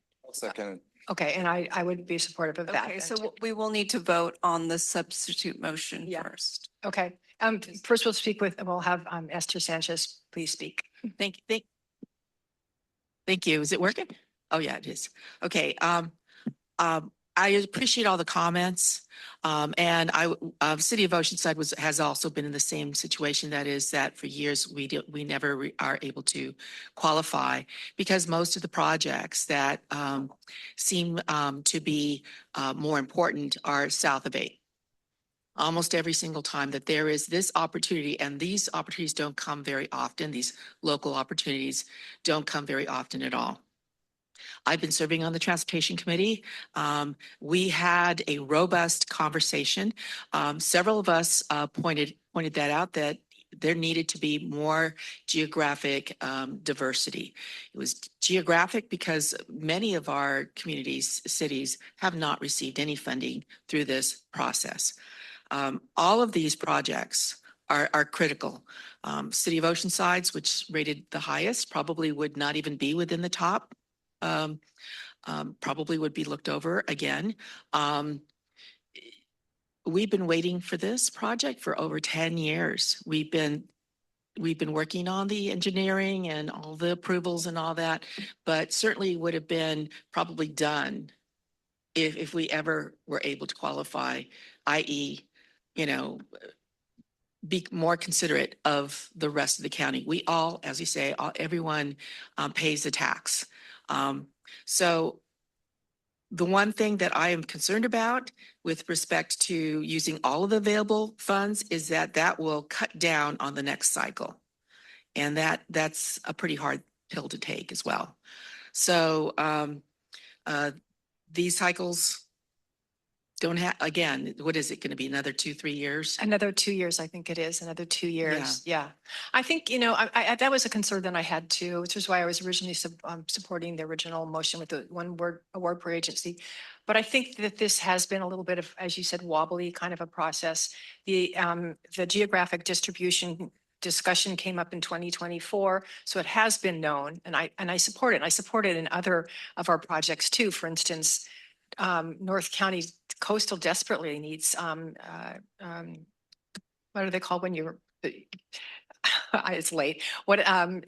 When the train tracks are lowered, grade separations. And we never seem to get it because there's a big criteria is population, and we don't have the population on the coast. So I really do agree with the geographic distribution. I do also agree that this has been maybe a little bit of a difficult transition to that particular criteria. And so I would be supporting the substitute motion. Yeah, Mayor Duncan. Thank you. And, my question really is, are these all good projects? Yes. Does the staff all recommend these projects? Okay, because if so, what do we know? We know that construction keeps getting more and more expensive. So we get a bigger bang for the buck by funding these projects now and also delivering projects as we've been talking about in this and other contexts to the public. So, that's why I was happy to second the motion. If there are projects that aren't good in here, we should need to have a more robust discussion about it. But if they are very good projects seeking limited resources and we can fund more now, even though it will delay, again, we get a better bang for the buck and I think we deliver better for the public. So I'll support it unless there's something that anybody can add to tell me why we shouldn't. I understand it delays the next cycle, but that's okay with me in this context. Okay, I'm going to call for the vote. Okay, Mario? I just want to clarify so we're super clear. The substitute motion is alternative 3 and going directly to the board? Yes? Okay, I just wanted to make sure. So then nobody says that didn't get captured. Okay. So we're clear on that? Chair, can I clarify that for the substitute motion, the motion maker was Supervisor Aguirre, seconded by Mayor Duncan? Mayor Duncan, correct. Thank you. Yes. So my understanding was the partial awards, City of National City isn't interested in taking that anymore because you don't have the matching funds any longer? That is correct. Okay, yes. so then if you would just to remove the words and partial award. Yes. And And if you need clarification on that, our city engineer explained it to me nicely. One award for each agency that applied and an additional full award to City of National Yes. City, 16 total awards. And move them. Okay, and we'll go directly to the Board of Directors. And the full award, the full award to La Mesa, right? That's Instead of part partial, yes. Instead of the Yeah, partial. thank you for that clarification. Yeah, there is money. There's money to do that. That was part of the presentation. Yeah. Okay. All right, all in favor? Aye. Any opposition? No. You're a no? Okay, one no, Minto, any abstentions? Okay, that passes 4-1, I think it is. Okay, thank you so much for that. And we're now going to move on to the legislative status report. We're going to go quickly. Hannah's going to give us that presentation. And then we'll go to public comment. Good afternoon, Chair, Vice Chairs, members of the Executive Committee. I'm going to just highlight one item from the federal report due to the late hour. In December, the EPA announced a new minute or agreement between the U.S. and Mexico related to resolving the Tijuana River Valley sewage crisis. This new minute establishes a list of actions that will be undertaken to help resolve the crisis, and I just want to highlight two. It creates a new operations and maintenance account at the North American Development Bank, which will set aside a portion of any future dollars provided to Mexico to be held for future O&M costs, and this will be applied to sanitation infrastructure. It also requires the development of a Tijuana Water Infrastructure Master Plan, and this is to ensure that sufficient water infrastructure is planned and constructed to be commensurate with future population growth. So I just wanted to highlight the minute, and I will turn it over to Robin for a brief state report. On the state side, in addition to what was reported out as part of attachment 1 to your report, I wanted to flag there has been a flurry of action related to SB 79. As we all know, the board took an opposed position on that last year. The legislature ultimately passed it and the governor signed it into law. Over the last 3 weeks, Senator Wiener has embarked on a urgent effort to introduce what he's coining a cleanup bill, but what in all actuality would probably end up being an expansion bill. That currently is taking the form of SB 677. We have flagged this for your city managers. We expect that it likely will get out of the Senate by the end of this month. It'll get over to the Assembly, and then he's already stated his intention to actually introduce a different bill that will include other provisions. So we'll be watching SB 677 for the next 3 weeks and then letting you know sort of what that transitions into. You all have not taken a position on that bill, but consistent with your position on SB 79 and feedback we've received, we have been participating in discussions around the bill. Our advocate in Sacramento did testify at the Senate Housing Committee this week. We'll be testifying next week at the Senate Local Government Committee as well. And essentially, there's 3 points that we're flagging. One, how they're defining transit and making sure they understand how transit works in the San Diego region so that it actually makes sense in the bill. As it's currently written, it would impact how high frequency commuter rail transit is defined, which would in effect make our station in Solana Beach eligible for SB 79 to apply to it. As of now, under SB 79, it would not. With this amendment, it would. We're also watching how they define ferry service in case Coronado gets picked up on it. And there was a second where Oceanside was getting pulled into that. So we're keeping a very close eye on that, and we'll keep you all updated. The League of California Cities has submitted a letter of opposition, and CalCog also submitted a letter on behalf of the MPOs. The main point of those two letters was asking for an extension to the implementation date. It's currently July 1st of this year. SANDAG and the other big four MPOs have been letting the state know how difficult it is for that to actually happen, because as an MPO, we're responsible for developing the map that your cities would then use to develop a TOD plan, should you choose so. And then HCD has a very lengthy review process after that. And so just in practical terms, it's not feasible to get all of this done by July 1st. So we're continuing those conversations, and we'll keep you up to date. This morning, Governor Newsom released his January proposal for the next state budget. So we will be reviewing that and bringing you details at your next meeting. And then lastly, we'll just give you a very high overview, but we want to make sure you're aware of all the work we're doing on SB 375. This is something that Mario's been letting the board know about in his CEO update since last summer, when the big four first started working with former Senate President Pro Tem Darrell Steinberg, who happened to be the original author of SB 375. To think about what are some of the steps we want to take to actually improve implementation of the bill. This is not by any means any effort to lessen or reduce our commitment to our climate goals. It's in fact the opposite. We want to be able to shift resources so we can focus on implementation. So I'm going to hand it over to Antoinette to run us through the next three slides very quickly, and then I'll talk about next steps. Can we get the PowerPoint for my item, please?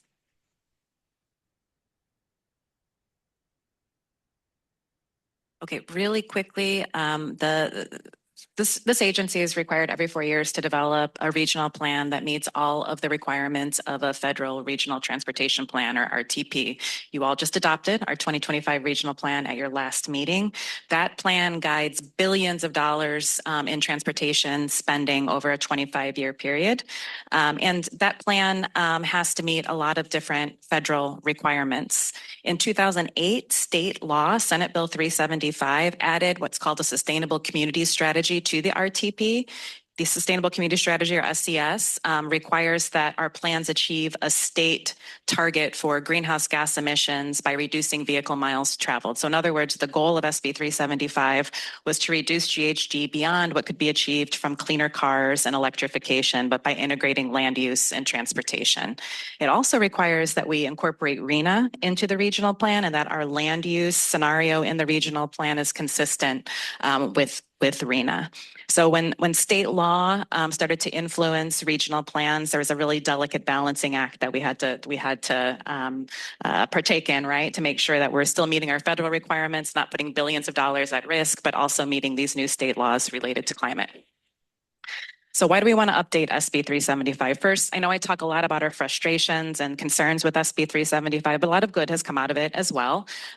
In the past, SANDAG had to develop two separate plans, an RTP focused on transportation, and then a regional comprehensive plan that was focused on land use and the environment. And this law recognized that you really shouldn't plan for these things in silos. They're related, they influence each other. So it brought those two long-range plans together. However, it's been 18 years, a ton has changed. A lot of new policies around climate, housing, safety, performance. Some of those policies and laws conflict with SB 375. And so it's time to take a fresh look and really bring SB 375 up to date so that we have better alignment between what the federal government requires for the RTP and the SCS. Some of the things that have changed, as you all know, cars have gotten a lot cleaner. We invest a lot in the transition to electric vehicles here in the region, and currently we don't get credit for that under SB 375, not much credit anyway. Travel patterns have changed significantly. Think about Uber and Lyft and e-bikes. None of those existed when SB 375 was put into play. And of course, all of the changes with housing that have taken place. So we have been working, as Robin said, with Steinberg and stakeholders across the state and MPOs across the state to really focus SB 375 more on implementation and less on technical exercises with CARB, demonstrating how we could reduce VMT and GHG. We want to actually implement the projects that do that. So there's 3 objectives that we have. First is streamlining the regional plan development process to create more capacity to focus on implementation. A couple of ways that we can do that is by going from a 4-year cycle to an 8-year cycle. That doesn't mean we don't have to do our RTP every 4 years, but it's not the RTP that creates so much time and costs so much resources. And to put that into perspective, the big MPOs like SANDAG are spending $30 million or more on regional plans at this point, and the bulk of that is this technical process that we have to go through with ARB. Another way that we can streamline is using the same modeling tools and the same technical assumptions, same analytical process that we do for the federal RTP and SCS. Right now, they're different. CARB requires us to use different tools and different assumptions. Updating state laws so that the regional plans can reflect a balanced set of regional goals. It's important to reduce GHG, it's important to reduce VMT, but there are a lot of other important things that we have to consider in our regional plans as well. So safety is one of those things, right? We've been talking a lot about that lately. Economic vitality, moving goods, mobility, affordability, all of these things need to be considerations. And we want the state to take that into consideration when they're setting our targets and they're evaluating our plans. And then having a stronger state partnership with more resources to implement our SCSs. That starts with bringing the RTP guidelines and the SCS guidelines together. 2 different state agencies develop those right now. The California Transportation Commission develops the RTP guidelines, ARB, the SCS guidelines. We want those 2 agencies to work closer together and to bring those guidelines together. And then in terms of funding, we want to look at how we could maybe have more funding opportunities like REAP, which has brought $50 million to housing development. A lot of that money has gone to your agencies and is going to result in thousands of units being developed in our region. So more funding programs at the state level like that come through the regions and that the regions can allocate out to get projects done and on the ground. So those are some of the objectives. There's a lot of work that Robin can share with you that we still have to do to get this bill through. I'll hand it over to you, Robin, to talk about that. So I think over the last year, as we've been saying, we've sort of been negotiating with our partner MPOs because we all have different interests. Like we've been saying, our regions are very unique. But last July, we partnered with the Big Four to bring on Steinberg to help us with this work through a contract that he has with SCAG. And so he's been facilitating these sort of roundtable discussions with statewide coalitions over the last few months to crystallize some of these ideas, agree to the challenge, what we're trying to solve for, which is implementation, and then figure out how can we do that in a way that everyone can get behind. So those stakeholder conversations are continuing over the next couple of weeks. By your next meeting, we're hoping to be able to bring to you sort of what the concepts for a bill would look like. And with this committee support, then start engaging some of our local stakeholder groups to make sure they're at the table, we're hearing their feedback, and that can help to inform. But we hope will be a bill that we introduce by the end of February and run this year through the state legislature. I think just the comment that those engagements with the different stakeholders include a robust array of stakeholders from one side to the other of how they think, environmental groups in the building industry. It's been a very constructive conversation. As you could imagine, they start from one on the left, on the right, or up or down, however you want to characterize it. But we've been able to find middle ground because everybody understands that it's good to have paper plans, but it's better to have projects implemented to really reduce greenhouse emissions. And that's the goal, move more to implementation and have more grants like what we were discussing before, or the REAP grants come to your cities. So that's very important to highlight. Okay, thank you so much. We're going to go to public comments and then we'll go to member Just a comments. quick question. We have 1 in person and 4 hands online. The first is Truth, followed by Paul. Oh. I just had a quick question on Sure. stakeholder I'm sorry. engagement. So what is that process going to look? Are you going to do like a meeting or are you going to do individual briefings? Both. So we've had several meetings so far. We still have another big stakeholder roundtable scheduled for later in January. And we're doing one-on-one briefings with the different the agencies, both at the state level, and then we're going to start that process locally. And nonprofits as well. Oh, yes, Okay, quite a few. Thank you, Chair. And we In brief, particular, you want to make sure we engage, please let us know. yeah, and we'll we follow have up. been keeping briefing the city managers on this effort also. Supervisor Anderson, did you have a question? I didn't. I just wanted to remind our staff that the Greater San Diego Chamber is going to be in Sacramento in February.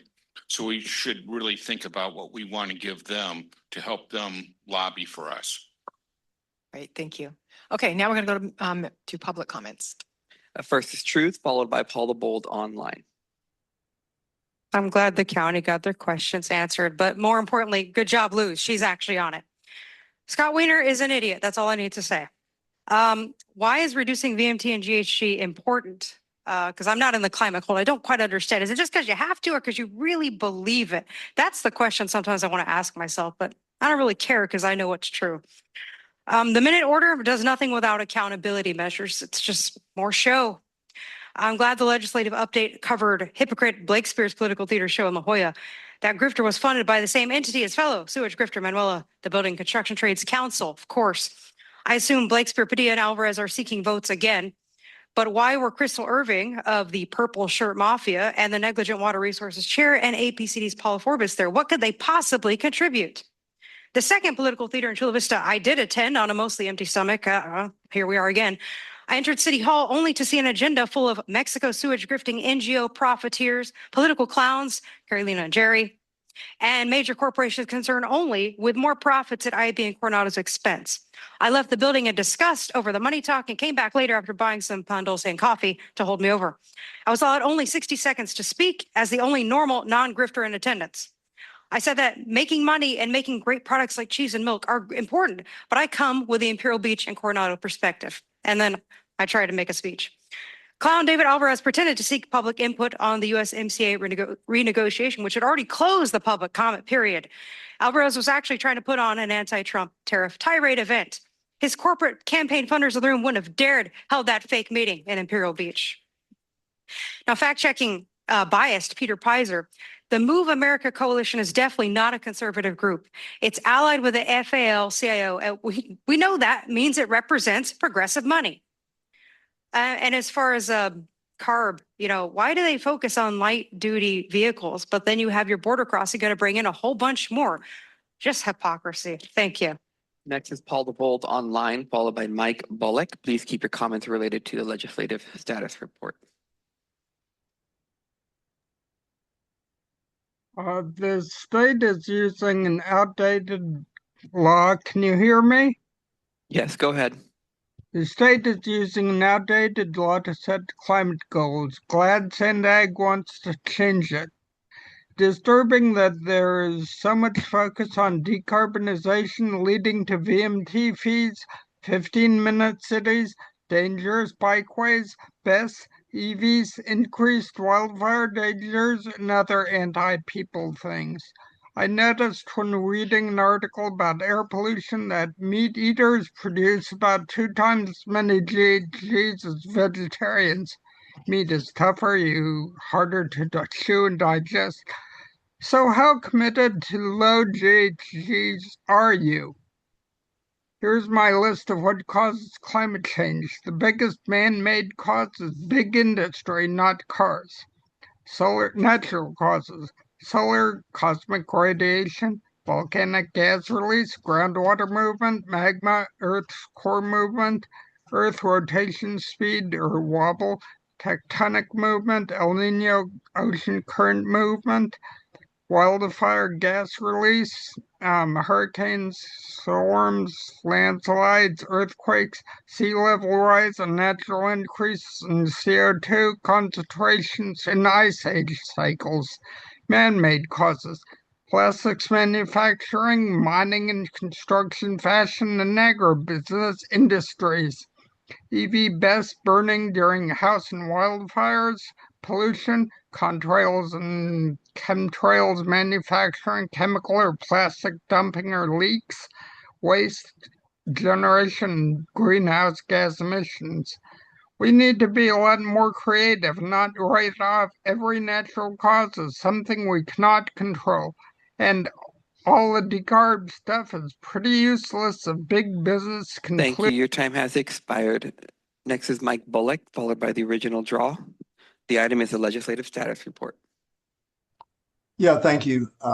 Yeah, I want to comment on the legislative report. I'm pretty disappointed about everything, just about everything in the report. I'm sorry. The vilification of Scott Wiener and SB 79. We need more housing. More housing at transit centers. And SB 79 is exactly that. And I saw SB 79 used in Oceanside as a way to ensure that Toll Brothers got 4 votes for their excellent Oceanside Transit Center redevelopment project. 547 housing units. 15% of that is affordable. And 79 was kind of used as a kind of a fear thing, like we know this is terrible, but we'll have to vote for it because if we don't, then 79 will be even worse.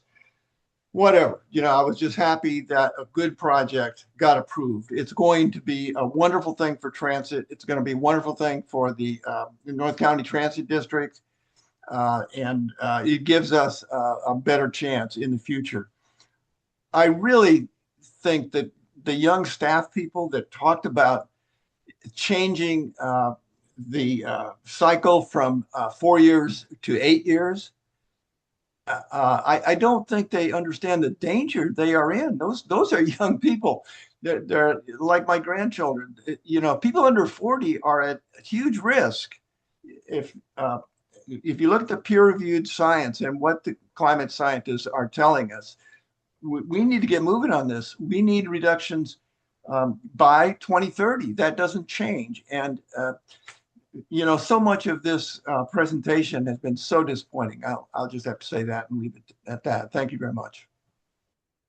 Next is the original draw, followed by Andrea Ebbing. The topic is the legislative status report. Please keep comments directed to that topic.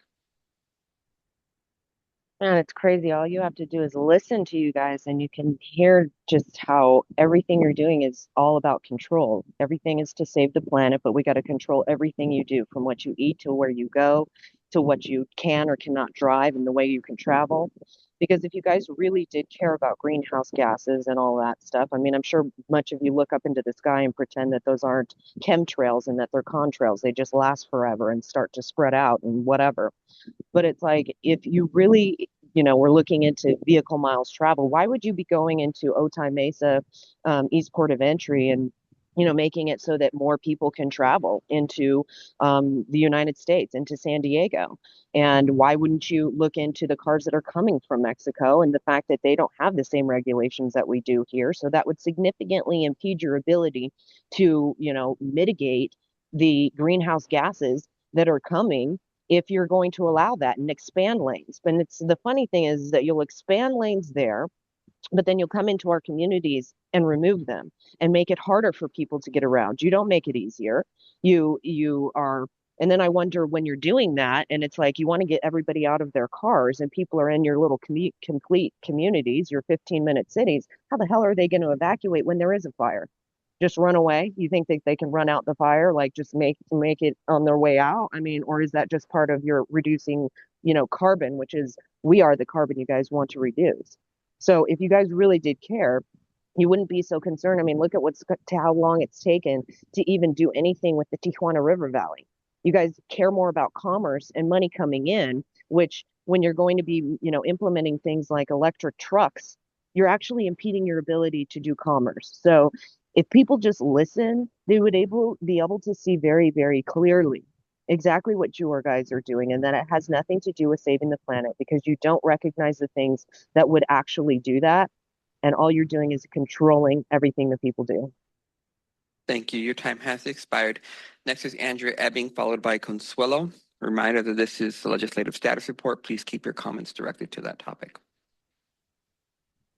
Thank you. My name is Andrea Ebbing, and I'm just wondering, about this because the North Park community might be a good example of maybe a 15-minute community. It seems like you should be able to get home, walk about, leave your car back at home.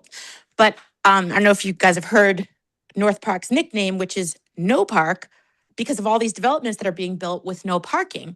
So the goal was to get the cars off the street or reduce emissions or whatever it was, or cheaper build out, I'm not sure. But unfortunately, what happened is, well, number one, people aren't renting, so buildings are sitting empty. So we've wasted a whole bunch of money and resources affecting the environment, building these buildings with no parking, which then deterred renters. And then the renters that are renting in this 15-minute city, they're renting, but then they have to drive around and around and around and around and around looking for parking. They can't.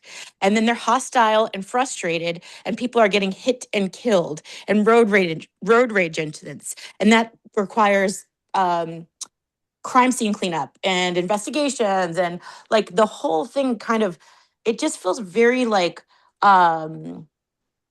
hypocritical. It doesn't really feel like we're affordable housing. So there are some buildings that actually are very nice, and they're being completely populated with unhoused people, which is great to put people off the street, but they're being housed. Severe addicts are being housed and destroying the property, stealing from their neighbors, and doing drugs and dealing drugs and body brokering, trafficking. I visited with a friend recently to donate a table to one of those places, and the girl had her door kicked open by SDPD when she had the key in her hand. They didn't come and fix it. She had the key in her hand and they heard a fire alarm. They kicked her door in, but she means nothing to them, so they don't care. Our last public comment is Consuelo. This item is the legislative status report. Please keep your comment directed to that.